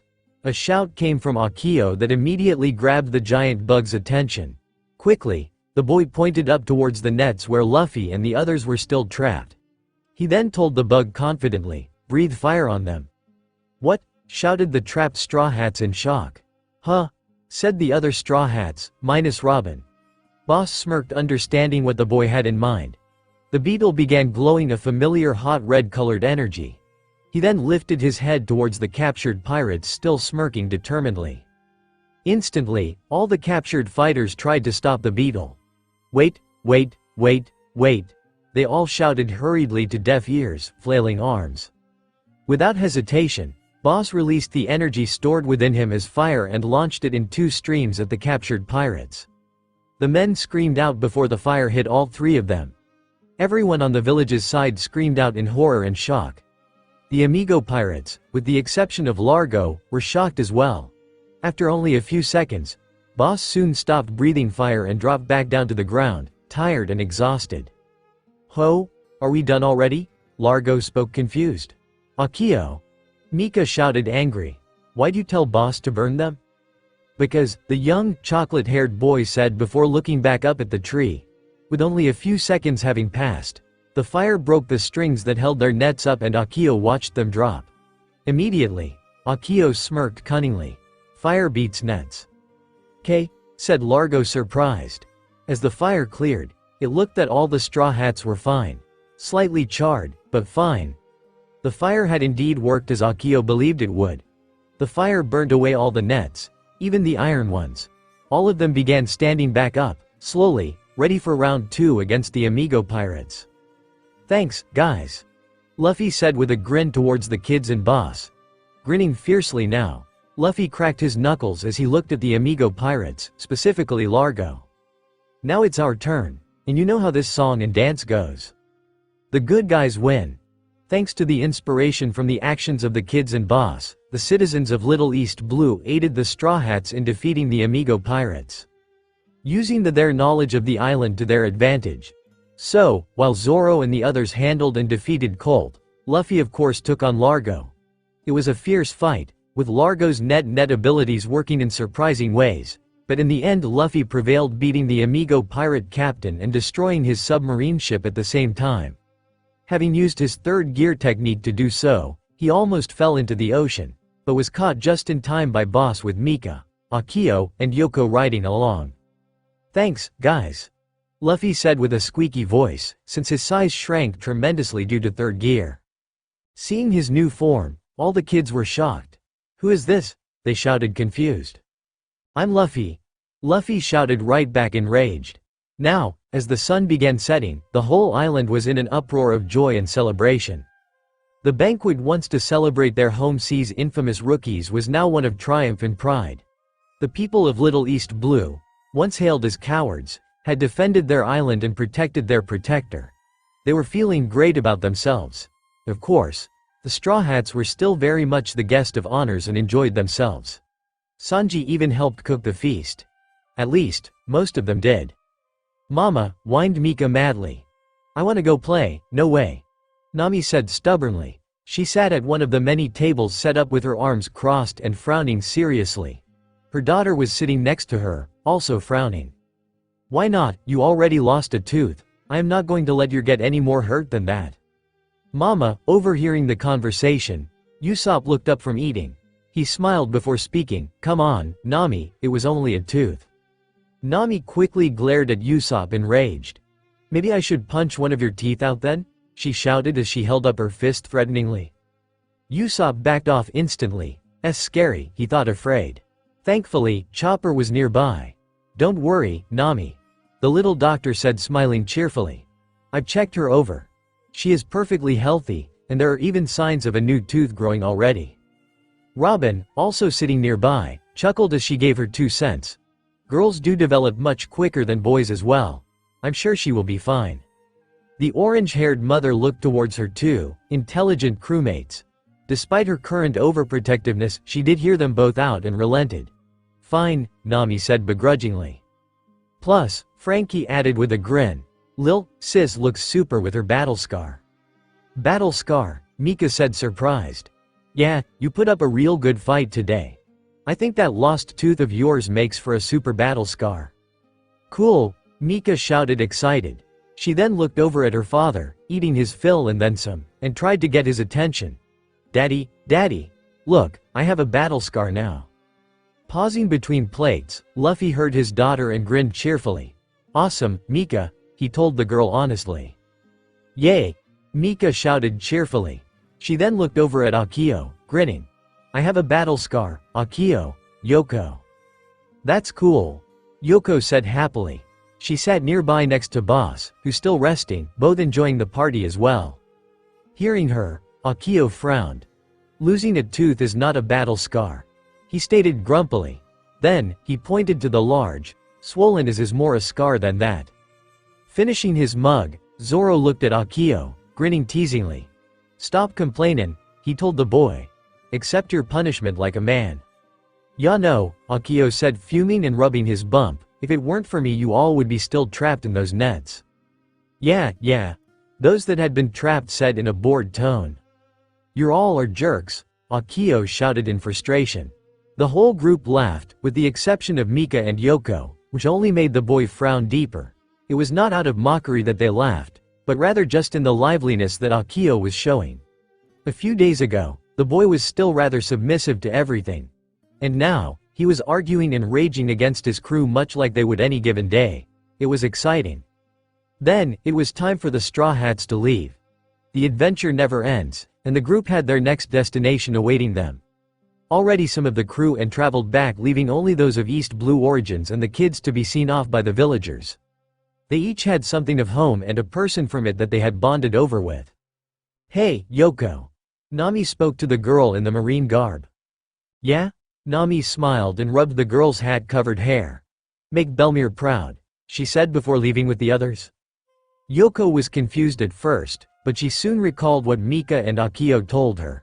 That was the woman that had been raised by her idol, a pirate. Still, she felt a sort of kinship with the woman, seeing how they both admired the same woman. And liked the same fruit, Mycons, if what the mayor had told her was true. So, she smiled and nodded proudly. "Yes, ma'am," she said before giving the woman a marine salute. Still smiling, beaming brighter now, Nami said nothing and walked onto the Mini-Mary Fore along with the last of their group. All who was left was Luffy and the kids now. Luffy grinned as he looked to Boss, who sat nearby to see the pirates off. And he proclaimed to him, "Next time, we'll settle who the stronger one is." Boss roared enthusiastically. He couldn't wait to fight this man again. Keeping his grin, Luffy was about to walk onto the boat before he stopped. He looked back and then called out, "Come on, Mika, Akio, time to go." "See ya, Yoko," Mika said with her own cheerful grin. "Yeah, see ya," Akio said coolly with a smile. "Next time I see you," Yoko told the kids, grinning proudly, "I'll be a real marine, and then I'll definitely capture all of you." "No way," shouted both Mika and Akio confidently. All three kids then shared a laugh before Mika and Akio left to join the rest of their crew. Yoko, Boss, and all the villagers waved off the pirates as their ship left. A number of the Straw Hats, Mika and Akio included, waved back to the island. Their adventure on Little East Blue was over, with new friends made and many promises made. Another memory in the great adventure. However, little did they know that this was only the beginning of an even greater adventure. And they will need to be strong for this one, even stronger than before. So, what is the status of the Amigo pirates? Standing before a throne, a man looked down at his clipboard. "Well, sir, it would seem that they had failed in their task," he relayed to the man sitting on the throne. "What a shame," the Jamaican-accented man said, sounding unconcerned. Despite being hidden by shadows, the man wore a big grin with a large cigar in his mouth. "But it does not matter. One bug won't hinder my plans at all." "And your 51st pirate captain, sir?" The large man suddenly stood up. "We have another applicant," he stated eagerly. He began walking, making a clanging noise with each step, as he walked past the meek man. Another applicant, sir?" questioned the man. "Yes," the large, Jamaican-accented man said as he approached a transponder snail.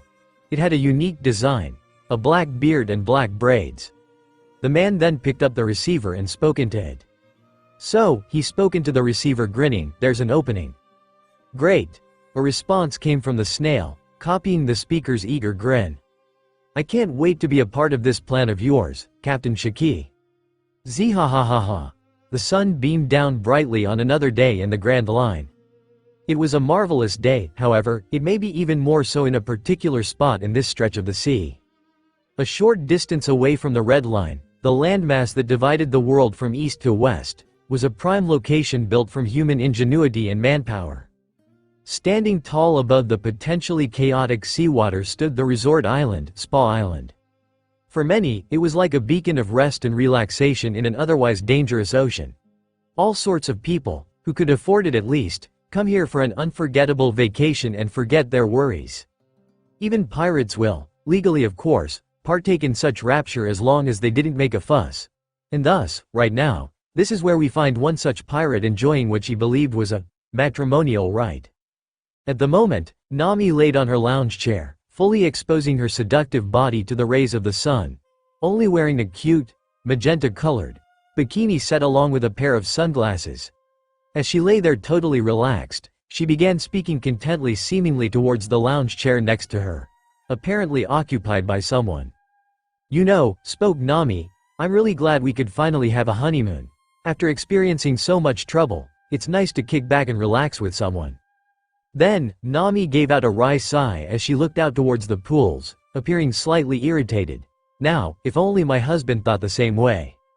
Chuckling softly, the one currently in the shaded lounge with a book in hand was Robin, wearing a topical ensemble which included a lovely speckled dress with a white bikini top.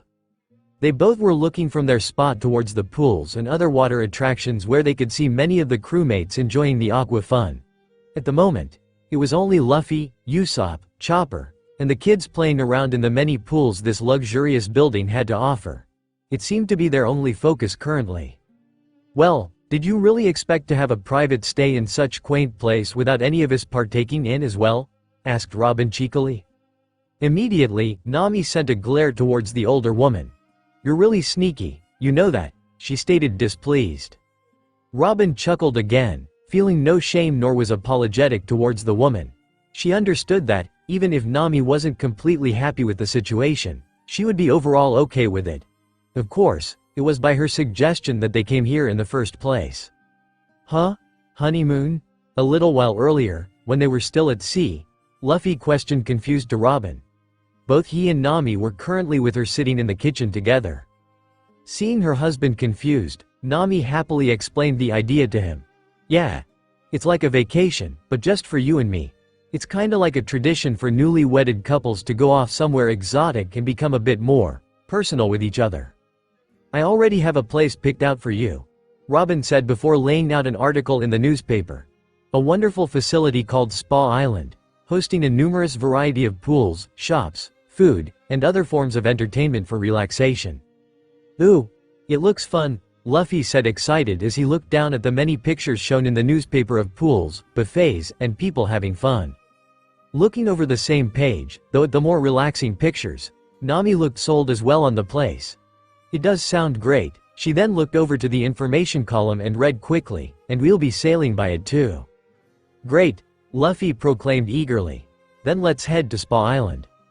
With enthusiasm so infectious, Nami giggled before giving her captain husband a salute. Aye aye, Captain. There wasn't a doubt in her mind that anything could be wrong with this idea. Of course, they had to tell the rest of the crew their plans. And of course, all of them wanted to get in on the honeymoon vacation idea thanks to Robin releasing some unique information to entice the others. Waterfall mediation, pools of fun, beautiful women, and cola and milk baths. These caught the attention of their respective intended targets. Before Nami could say anything to deter them, they were already walking onto the man-made island with relaxation and fun in mind. As such, with such a large crowd of his friends and family, Luffy couldn't help himself to join the fun. Thus, Nami's current situation and gripe. Giving out a begrudging sigh, Nami conciliated and sympathized with the ones she cared for. At least they are having fun, she said smiling as she looked at Luffy and Mika, who were currently splashing each other in fun. Robin said nothing more. She only smiled and nodded in agreement. It was a harmless trick after all, and no need to be concerned over it. They had run of the island for the whole day, and many things can happen in just one day. Honeymoon chaos. The return of Foxy, the silver fox. Ready, said Usopp eagerly. Set, Luffy said determinedly while fastening his flotation wear on his fit body. Then, standing before them also including Chopper, Mika waved her hand down before excitedly shouting, "Go!" Instantly, the three immature adults rushed past the girl. Mika, along with Akio standing on the sidelines holding two small boards, moved quickly to watch the adults both looking amazed. None of them noticed another little girl, about Akio's age, in a yellow, pink frilled shirt watching them with her odd-looking raccoon creature with aquatic features on her shoulder. To anyone else, it looked like a simple footrace in the waiting pool area, but just a couple of feet in front of the men and reindeer were 3 bars of soap awaiting their participant. Having run enough, by the way, don't do this at home, kids. The 3 pirates made a wide leap to the soap and fortunately they all landed safely on top of each. From the momentum of their leap, the immature trio were then propelled forward riding and balancing on top their soaps. Each one trying their best to not only keep up their balance but also to outspeed the other towards some imaginary goal line. Little did they suspect, only seconds after they had started, that 2 kids would come skidding past them on waterboards. Surprised to see the kids pass them so suddenly, all 3 participants lost their balance and fell into the shallow water. Having watched, Mika openly laughed at how funny her father and relatives were remaining on her waterboard perfectly. Akio simply smirked, overconfident and proud, whilst riding his board well enough. As both were distracted, neither one noticed that the wading pool was beginning to deepen, and with the connection between board and floor suddenly gone, both kids fell forward into deeper water. Though only about 4 feet of it, it was deep enough for the kids to be completely submerged in water only to swim back up. Mika having a harder time of doing so than Akio. Luckily, they both came back up to the surface, but again Mika having a harder time keeping afloat. Thankfully, Akio helped the girl get to swallow her water. "Are you okay?" asked Akio full of concern. Mika, despite having nearly drowned, replied back with a smile and excited nod. "Yeah, let's do that again." However, despite her cheerfulness, Akio still remained concerned. "Do you know how to swim?" Akio asked out of the blue. The young girl thought for a moment. "No," she said plainly before smiling proudly, still missing a tooth. "But neither can Daddy, Auntie, Uncle Chopper, or Uncle Brooke." Instantly, Akio looked at her with furious disbelief. "Don't use those guys as an example," he said, knowing that each one listed had eaten a devil fruit. Before Mika could say something else, probably in her defense, someone else's laugh caught her and Akio's attention. "Whoa! That was so cool!" The kids looked over to the side to see the girl, from earlier, standing near them looking at them amazed. With her was also the raccoon-like animal, which instantly grabbed their attention. "Whoa!" Mika said astonished before trudging over to get a closer look at the animal. Hanging on the edge of THD, "What is that?" "This is Nucky," the girl explained happily, "he's a sea raccoon." "Cool," Mika said amazed. "A sea raccoon?" Akio questioned with surprise. "I didn't think those were real." Then, Akio suddenly recalled something. "Wait, can it really transform?" he asked. Yeah." The girl then looked over at her partner. "Show them, Nucky." The little creature Nucky grinned and chirped a noise that sounded like his name happily. Then instantly, the little raccoon fish was covered in pink smoke. Once it disappeared, no longer was there a sea raccoon but a penguin. After only a few seconds, the smoke reappeared again and replaced the penguin with a bird, fully capable of flight. Both kids were amazed by display. "Whoa," the young girl giggled happily. "My name is Rena, nice to meet you." "Hi, I'm Mika," the youngest said cheerfully. "Akio," the boy said acting cool. "Can I ask you something?" Rena asked suddenly. "Did I hear you right earlier? Are you really pirates?" "Yeah," Mika said unashamed. "We have some special circumstances," Akio added, slightly nervous. "Wow, that's cool," Rena replied impressed. "I didn't know kids could be pirates. I always thought there were only bad pirates that sailed the seas." Mika shook her head. "Nope, sometimes," Akio quickly interjected before allowing Mika to continue. "My daddy is the nicest, coolest, greatest, bestest pirate ever." Ah, shucks. Suddenly, Mika was engulfed by 2 thin arms that pulled her into a hug. She wasn't worried of course, for she knew it was her father, but it was a surprise that he appeared behind her. And now with his daughter in his hold, Luffy commented with a modest smile, "That's nice of you to say, little monkey, but I'm like nothing compared to a few other pirates." Instantly, Mika giggled. "No way, they're all lame. My daddy is gonna be king of the pirates." "Give it up, Luffy." Usopp, having followed Luffy, said smugly grinning as he sat on the edge of the pool along with Chopper. "You can't lie to your own daughter." Luffy was unable to come up with a comeback, so he just chuckled bashfully. Rena watched on with a surprised expression on her face. This quickly faded and was replaced with a heartwarming and yet slightly sad smile. She felt a little jealous for some reason, of a girl near her age looking up to her father, but she tried not to let the group notice this, and luckily, they didn't. "Oh, Daddy, everyone," Mika said loudly to gain the adults' attention. "This is Rena, she has a sea raccoon named Nucky that can transform." As if on cue, the bird sitting on Rena's shoulder was covered in smoke and replaced with its true form, amazing the newcomers. While Nucky now held onto Rena's shoulder, the young girl greeted the pirates pleasantly. "You guys look silly, but it's nice to meet you." Rena then noticed Chopper and gasped in surprise. "Whoa, you have a raccoon dog?" He's a reindeer," both Chopper and Mika said, interjecting. the former in frustration while the latter was more cheerful. Chopper then added, "Don't you know what a raccoon looks like since you have one?" "Whoa, he talks." Disregarding his earlier comment, Rena was simply amazed by his sudden show of human speech. "That's so cool." Of course, this instantly got Chopper embarrassed. He began goofily smiling while his body became like jelly and wiggled about as he happily told her, "Just because you called me cool doesn't mean I like you, you jerk."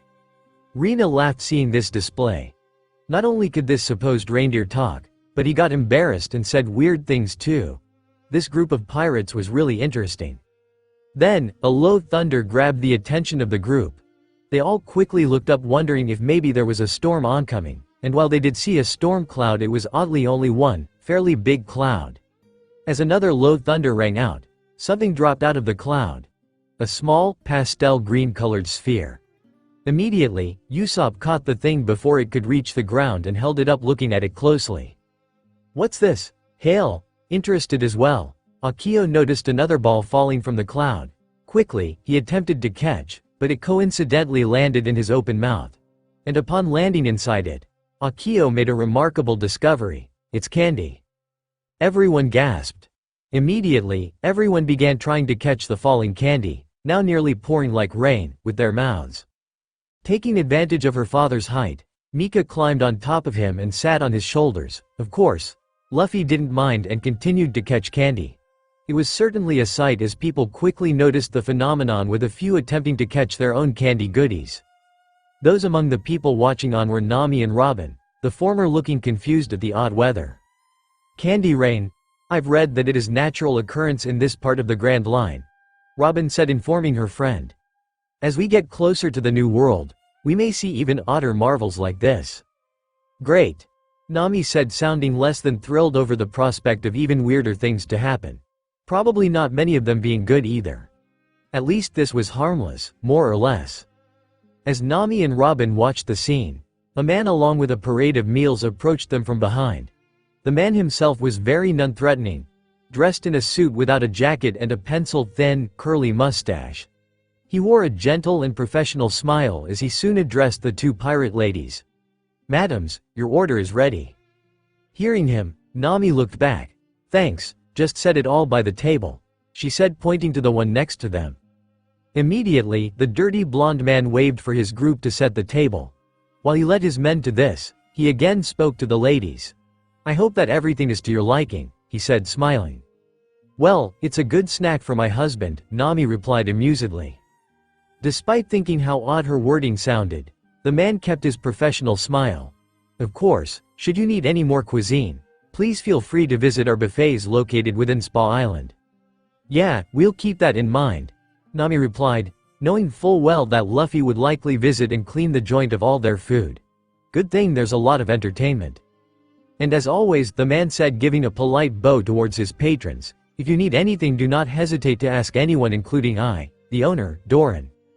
Both women nodded, saying nothing more.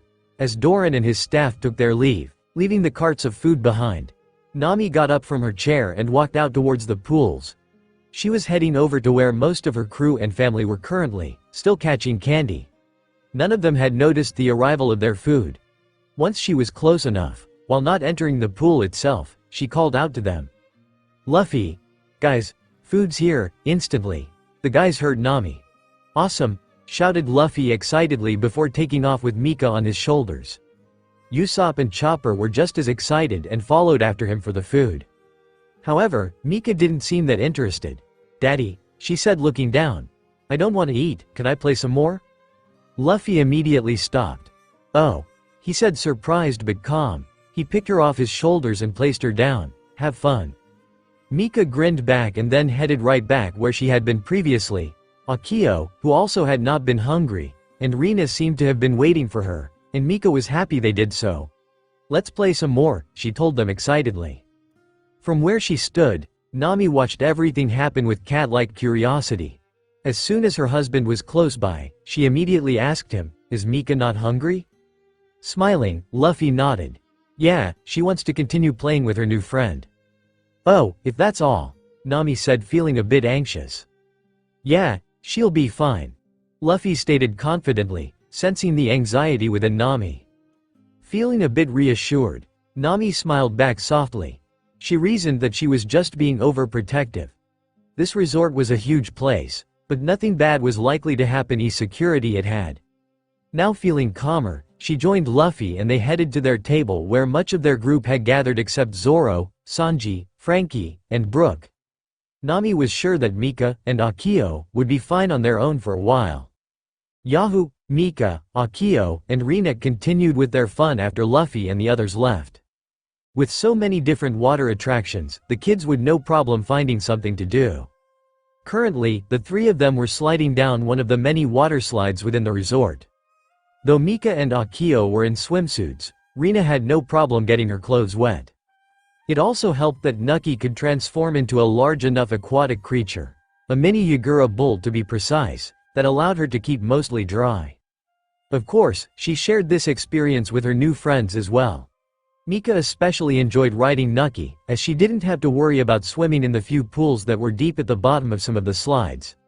Then, there were the slides that had inner tubes, single, doubles, and even groups of 4. Being able to share the same ride was especially joyous for them. In time, the group finally took a break, having nearly gone to each attraction. As they sat down underneath a shady tree, they began talking amongst themselves. Akio being especially curious. "So what brings you here?" "Well, my big sister and I are kinda on a journey," replied Rina, petting a sleeping Nucky on her lap. Instantly, Mika became excited. "You're on an adventure? Here?" "Yeah." Rina nodded. "We're looking for something that we think our dad left behind." Then, Rina began looking around. It only took her a few seconds, but she soon spotted who she was looking for. "There she is right now," Rina said, pointing just ahead of them. Mika and Akio spied forward until they spotted who exactly Rina was pointing to. Next to one of the machines used for a pool, an older girl with the same light brown hair only longer was kneeling down before an open panel in the floor. While one of her hands fiddled with something within the panel, her other hand held up a small booklet that she seemed to be reading off of. Whatever she was doing, she looked like she knew what to do. "Sayo," stopping immediately, the older girl looked up, having heard her name. She instantly saw her sister, with Nucky on drowsily on her shoulder, rushing over towards cheerfully with 2 other kids following behind her. Seeing this, Sayo smiled happily. "Who are your new friends, Rina?" "This is Mika and Akio," Rina said, pointing to each one. "They're pirates, but not the bad kind." Sayo blinked with surprise before checking over the other kids. "Really?" "Hi," Mika greeted back with grin. "I hope that won't be a bother," Akio said, grinning bashfully. "No," Sayo said, shaking her head. She then smiled again. "It's just a little surprising. It's nice to meet you, Mika and Akio." "Are you looking for treasure?" Mika asked suddenly, looking curiously at the open panel. Surprised at first, Sayo immediately looked to her sister, who was smiling and looking unashamed. "Kinda," she told the girl. "Kinda?" repeated Akio, confused. "What I'm actually looking for is an X." "Oh, like on a treasure map," Mika said, excited. "So there is treasure here?" "Not exactly," Sayo explained. "You see, our father was an inventor who managed to create a process for making a gem." "Whoa," said Mika and Akio, amazed. Sayo nodded. "So, while we are looking for a marking, we are actually looking for the last step in completing it." Then, Rina suddenly had a mood change, becoming mad and frustrated. "If it even works," she stated disbelievingly. "Rina," Sayo said, upset. "Huh? Why would it not work?" asked Akio. "Because our dad is a liar," Rina stated unsympathetically. "He can't invent anything, just make up stuff and lie that it's real." "Our father is a brilliant scientist," Sayo clarified, trying to defend their father, "but sometimes his methods are a little strange." "He's a lying jerk," Rina added, disgruntled, to the displeasure of her older sister. "But there is something here to find, right?" Mika asked curiously. Despite her own sister's misgivings, Sayo remained confident. "Yes, I know there is something here." "Then let's find it," Mika said, grinning with excitement. "Then we'll know if your dad was wrong or not." Sayo smiled happily, appreciating a bit of faith despite it being from a stranger. Rina looked less than happy about it, but not apprehensive to the idea. Even in doubt, there was still a little hope within the girl. And of course, Akio was going to tag along anyway. His own emotional investment was rather disdain, as he disliked his own father as well, but he would at least make sure that Mika didn't do anything too dangerous and see if this gem was real. Thus, all the kids, and Nucky, were going to set out to find what lied them on Spa Island. Phew, unfortunately, they were not the only ones. Once after hearing the distinctive laughter, the kids looked over to find three sinister-looking adults stand before them. In the middle was a stout man with a fox-like appearance wearing a swimsuit overalls grinning triumphantly. To his right was a lovely, young woman with dark blue-green hair in a pink bikini set with a red and white striped stocking cap and a thin, black mask on her face. Also, wrapped around her arms were pink palms. To the man's left was an even larger, gorilla-looking fellow wearing a bathing suit and also wearing a thin, black mask like the woman. He also wore his own stocking cap that was black and blue striped. All three stood together looking towards them, specifically Seo, with something evil in mind. They are Foxy, Porch, and Hamburg of the Foxy Pirates. Recognizing the group, Seo immediately gasped in fear. "Oh no. Not them again," Rina said, also recognizing the group of ne'er-do-wells. "Phew," laughed the stout man before speaking with a somewhat French accent. "So, we finally caught up to you brats. You gave us a good run, but now it's all over." Confused, Mika turned to Rina. "Who is that weirdo?" she asked, pointing to split-haired man. Weirdo.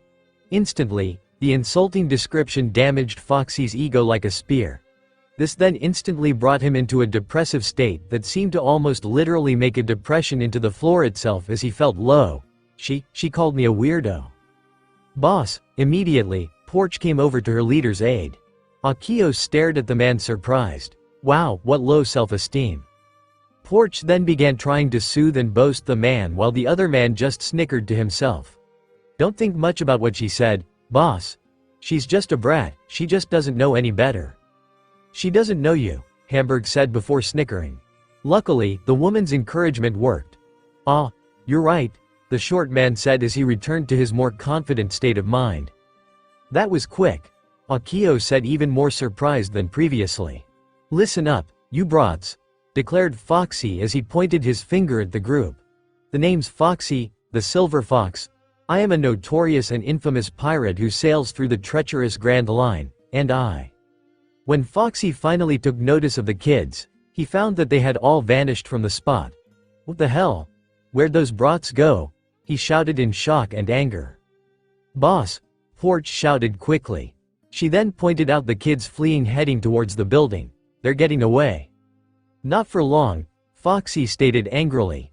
He swiftly held up his hand, forming a gesture that had his middle fingers touching his thumb and the other two held up. With this gesture formed, he then aimed it at the group of kids. "We need to get out of here," Seo said, fearful. "Who are those guys?" Akio asked. Rina replied, "They're a bunch of pirates that want the gem too." Slow beam. Hearing Foxy's shout, the group looked back while running to see what the men had done. Witnessing the oncoming beam of pink light, the group gasped with shock. Unfortunately, doing so had distracted Mika and she slipped on a W. She luckily didn't land too hard onto the floor, but it still hurt. Without a moment to lose, Mika quickly picked herself up.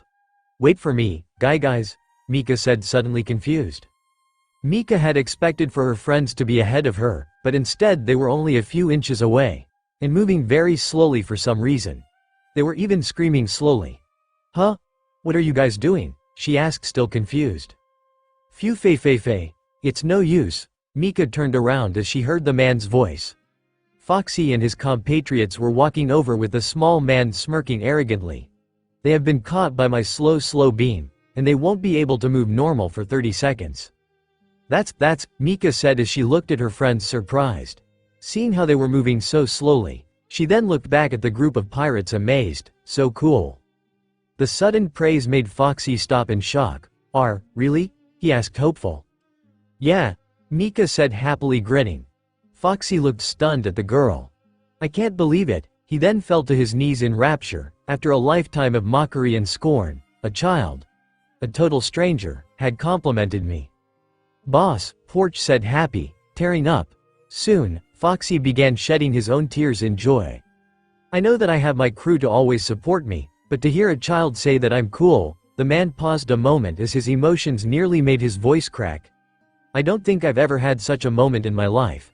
Thank you. Thank you. I'm so happy for you, boss," Porch stated joyfully. "Good work, boss," Hamburg said, for once not snickering at all. "Porch, Hamburg," Foxy said as he looked up at his most trusted members of his crew.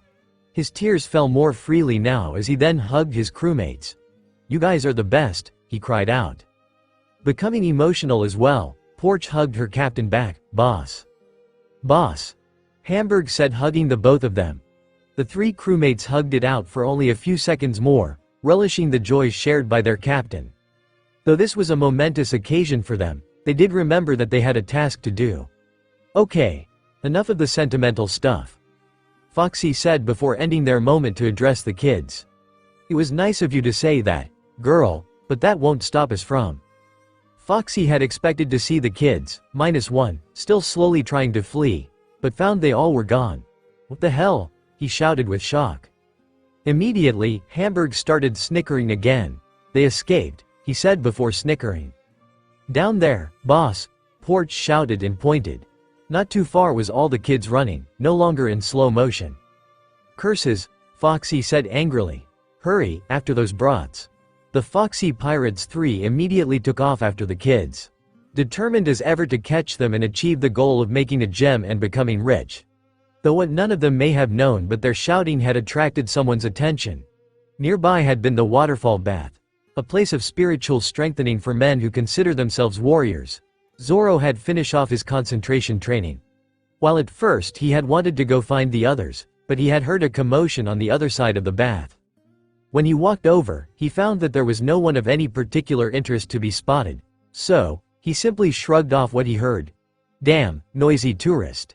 He then walked off to find the others, heading in the opposite direction of them. "Good going, Mika," Akio told the girl proudly as they ran, telling that weird guy that his power was cool to distract him and his lackeys was great. Despite the praise, the young pirate girl looked at the pirate boy confused. "But I thought it was cool," she said, frowning. "Seriously?" Akio replied with disbelief. Then the group heard a shout, "Get back here, you brats!" They all looked back to see that Foxy and his cohorts were already on their tail, and they were gaining fast. "What do we do now?" asked Rina fearful. Akio quickly had an idea. "Let's find the rest of our crew," he stated. "They'll be able to handle these weirdos." "All right," Seo said, quickly agreeing. "Where to?" "They're over." Slow being interrupted. The group stopped as they heard the familiar call of one of Foxy's attacks. They stopped and turned to see the pink rays heading towards them. They would need to act fast and soon. "Quick!" Seo shouted suddenly. She then pushed all the kids and Nucky into the water of the lazy river before jumping in herself. The beams, having missed their marks, flew onwards until hitting several people that had been unfortunate enough to be in the way. Patrons walking by slowly, staff taking orders and requests at a snail's pace, and even the water was only moving like molasses despite the rest of the river flowing at normal speed. And thanks to Seo's quick thinking, she and the others avoided being caught in it again. All of them soon reappeared within the water, with Mika having a hard time keeping afloat. Here, luckily, there had been an unmanned inner tube nearby. Rina quickly grabbed it and offered it to Mika, who quickly latched onto it. "Thanks," Mika said, relieved. "Get back here." The kids heard and looked back, seeing Foxy shouting at them.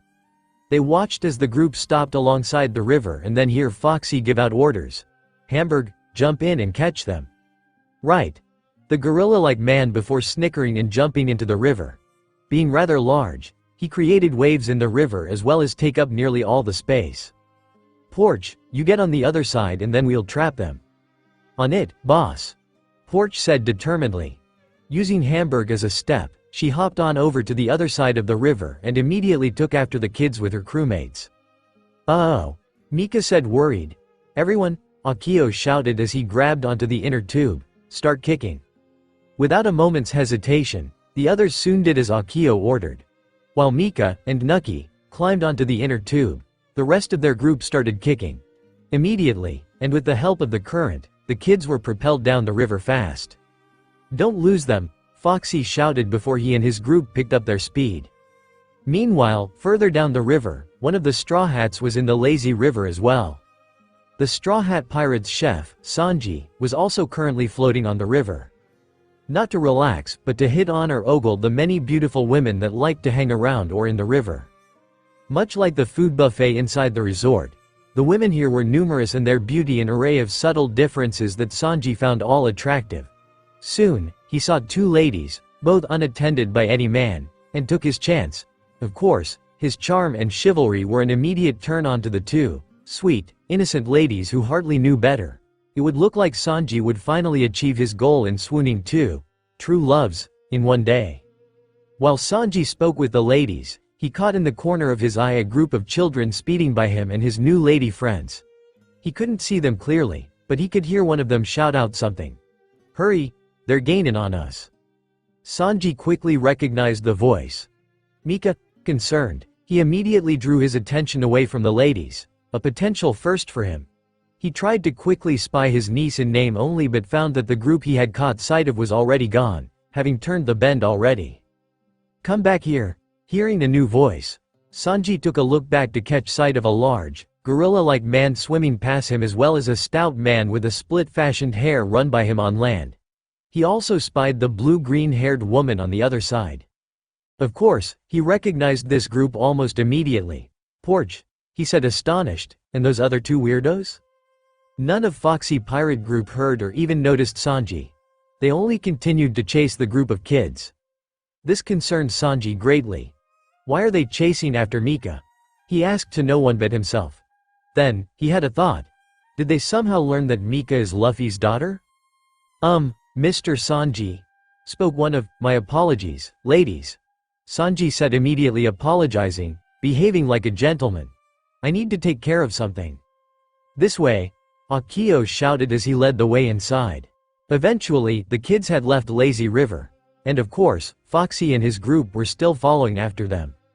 With there being many points of exit in a lazy river, they had exited out of one closest to the main building of the resort. Such a large building, which connected to the whole and larger facility, would be the perfect place to escape from their pursuers. Quickly, the kids rushed past the many other patrons and entered within the establishment. They entered into a large room where many covered tables were set up, both for the buffet and for people to sit around. The many tables were absolutely perfect to hide in until their pursuers moved on. Unfortunately, there was just one problem. "Come on, if we hide under." Akio paused a moment as he noticed that they were missing someone in their group. "Where'd Mika go?" "She's over by the buffet," Seo said pointing. Akio looked over yonder to see that it was true. He could see Mika already trying to get food despite the situation. "Mika," he called out and rushed over next to the girl. "We don't have time to eat." "Ah," whined Mika, "but I'm hungry now." Before Akio could retort, he heard a familiar voice. "Hurry. I saw them go in here." Foxy's voice rang out, easily discernible from anyone else's. "Crap," Akio said, realizing their time was up. He then pulled up the white table cover and hurriedly gestured towards his group, "Get under." Seo and Rina didn't argue, they quickly ducked under the table. Akio then grabbed Mika, who had yet to put any food on her plate. "Come on," the boy said before pulling her under the table. Soon enough, Foxy and his partners in crime entered the buffet room. "They must be in here," Foxy said confidently. "They couldn't have gotten far." They all then began scanning the room looking for their targets. With so many people in this room, it could prove difficult to spy 4 children. They began moving around trying to spy the kids from a different angle. Unfortunately, they weren't having much luck. As they continued on searching, a certain little girl had become hungry enough to risk exposing her and her group. Cautiously, Mika peeked up from the other side of the buffet table. Then, as quick as a flash, she snatched a piece of meat just before Foxy looked back at the table for a quick moment. Though the man hadn't seen a thing, he felt an odd sense that something was going on behind him. He chose not to listen to this instinct and continue scanning the crowd. Thusly, since she hadn't been caught, Mika did the same trick again, this time grabbing an apple. Again, Foxy's instinct had told him to look back at the buffet table. At first, he only saw normal people going by with food, but waiting an extra few seconds longer he spotted Mika coming up for food, her third time. "There she is," Foxy shouted to gain his crewmates' attention before pointing the girl out for them to notice. "Uh-oh," Mika said before quickly grabbing a cupcake and ducking down. "Get her," shouted Foxy quickly. Foxy and his friends swiftly rushed at the buffet table. Of course, since Mika had also seen Foxy and company, she quickly warned the others under the table. The kids then immediately rushed out from under the table towards the dining tables. In seeing them, Foxy's group decided to move accordingly. Foxy was able to make a grand leap over the long table, Porch hopped onto the table and then hop off again lightly. And Hamburg simply smashed the food on the table, causing a mess, but otherwise fine. They all continued to chase the group of kids. The kids began weaving through the tables and people trying their best to lose their chasers. Unfortunately, Foxy and his group were hardly considerate of who or what was in their way. They, Foxy and Hamburg, began disrupting people and flipping tables as they pursued the kids. Foxy even using his slow beam attack attempting to catch them, only to hit others instead. Seeing all this, the people were becoming concerned and afraid. Many began proceeding out of the room quickly, hoping to escape the rampage. They unwittingly provided a perfect cover for the kids to make their own escape. Once out of the room, Rina asked to the boy, "What should we do now?" "We need to get back outside," Akio stated. "We'll definitely find Captain Luffy out on the deck." "Where is outside from here?" Mika asked. "I know the way," Sayo stated. "If we go." "There you are," interrupting the oldest girl, Foxy shouted as he spotted the group having peered out the dining room. Then, he and his crewmates rushed out of the room, coming right for the group. The kids let out a quick scream, "Ah," before immediately taking off again. Now, the chase had been officially moved to inside Spa Island. The facility was almost like a maze, only with many different rooms lying at dead ends. Crisscrossing hallways, a number of stairs and elevators, and many different kind of rooms. It was all perfect for the kids trying to escape Foxy and his team. But let it never be said that Foxy wasn't persistent. He and his group were not going to lose sight of them. The kids were definitely trying though, entering all kinds of rooms like saunas, baths, and ballrooms, always attempting to lose their pursuers, and accidentally cause a commotion while doing so. Now, with all this noise going on, it was no wonder that when Frankie and Brooke came out from their personal spa baths, a cola and milk bath respectively, they were curious as to what was going on. "What do you think is going on?" Frankie asked, concerned. "I have no idea," Brooke replied as he watched on down the hall. He, as well as Frankie, could see a number of people moving around looking worried and confused. Brooke then instead had a different question for his friend. "By the way," he asked, "what exactly is a cola bath?" "Huh?" Frankie said, surprised, before asking, "Well, it's kinda like how?" "Oh look," Brooke said suddenly, interrupting Frankie's explanation. "Huh?" Frankie said again. While it was only for a quick second, but the both of them were able to spot a group of kids running by a couple feet away. They both had quickly picked out Mika and Akio from within the group, and that they looked like they were in trouble. Before either of them could call out to them, the kids were already gone down another hallway. This concerned the two men. "What's up with the kids?" asked Frankie. Brooke replied sympathetically, "Your guess is as good as mine. You're not gonna get away from us that easily, brats." Hearing the shout, the two Straw Hats continued watching the intersections. It wasn't long when two strange fellows and one girl were in their sights before disappearing down the other hall. The same one that Mika and Akio went down. Instantly, both men became mad. "What's going on?" Frankie asked rhetorically, frowning with irritation. "What are those buffoons doing?" In a darkened room with the only light coming from several monitors, Doran looked at the images on the screen with great disappointment. He had been watching the chase the whole time, and it greatly angered him that these three buffoons, as he called them, were messing up his facility. Of course, his anger was also directed at the children too, for provoking the pirate group into this silly and convoluted chase. It was even starting to appear to be driving his valued customers away. "All this trouble for some gem," Doran commented madly as he glared at one of the screens, which showed the kids in Foxy's group running by that video transponder snail. His anger quickly subsided, his frown turning to a greedy grin, as he recalled why this gem hunt was so important. But then again, with the ability to create a near infinite amount of this gem, I can easily make up for any losses I received today. Doran then scanned the screens again looking for his accomplices, Foxy and his two crewmates, only to find them stopped and alone with Knight. This instantly brought back the man's contempt for the group. How can they lose track of a couple of brats? Again, Doran scanned through the screens this time looking for those 4 children that his partners were after. After a moment or two, he finally spotted them on the farthest screen. So, they're on floor 12. He spoke to no one, grinning triumphantly. Immediately, the owner of Spa Island picked up a dial on a transponder snail. It was a personalized one wearing the same kind of mask that Foxy's crewmates were wearing, including the stocking cap. He waited as the snail made a noise in waiting for someone before finally clicking. Foxy's voice then came out of the snail. Yes. Hello, partner. What is it that you need? I saw that you lost track of the gem girl. Doran spoke with a cunning grin. I know where they are. It had taken them a while, but the kids had finally given Foxy and his crewmates the slip. AMD with all the running they had been doing, they hardly knew where they had ended up inside this huge resort. At a glance, it appeared that they had ended up at a 2-way intersection hallway. The wall across from them was 2 signs pointing opposite each other down the hallways. On the left read, Dream Blissfully Spa, and the other to the right read, Date with Destiny, Restaurant. Of course, none of the kids really cared as they were all catching their breaths from all the running they did.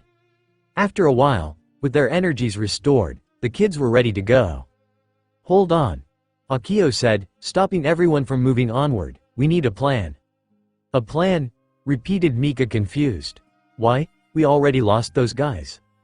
But they probably haven't given up yet. Akio stated almost surely, I think we should split up. What good will that do? Asked Rina this time. As a group, we'll be easy to spot, but as 2 teams we can confuse them and at least one of us can reach the top and get our crew. I think that's a good idea, Seo said agreeing. Akio nodded. Good, then, I call Rina and Nucky, Mika said quickly, interrupting Akio. She then immediately stood next to said girl and pet grinning triumphantly. Rina giggled and happily agreed to partner with Mika. Sure, her companion, Nucky, then called out happily in agreement as well. The Straw Hat cabin boy sighed with mild annoyance. Fine, he said, I can go with Seo. Thank you, she said with an appreciative smile. Alright, Mika shouted excited, pumping her fist in the air. Now let's. The young girl was about to move forward until she realized something. She looked back to the group grinning nervously and embarrassed.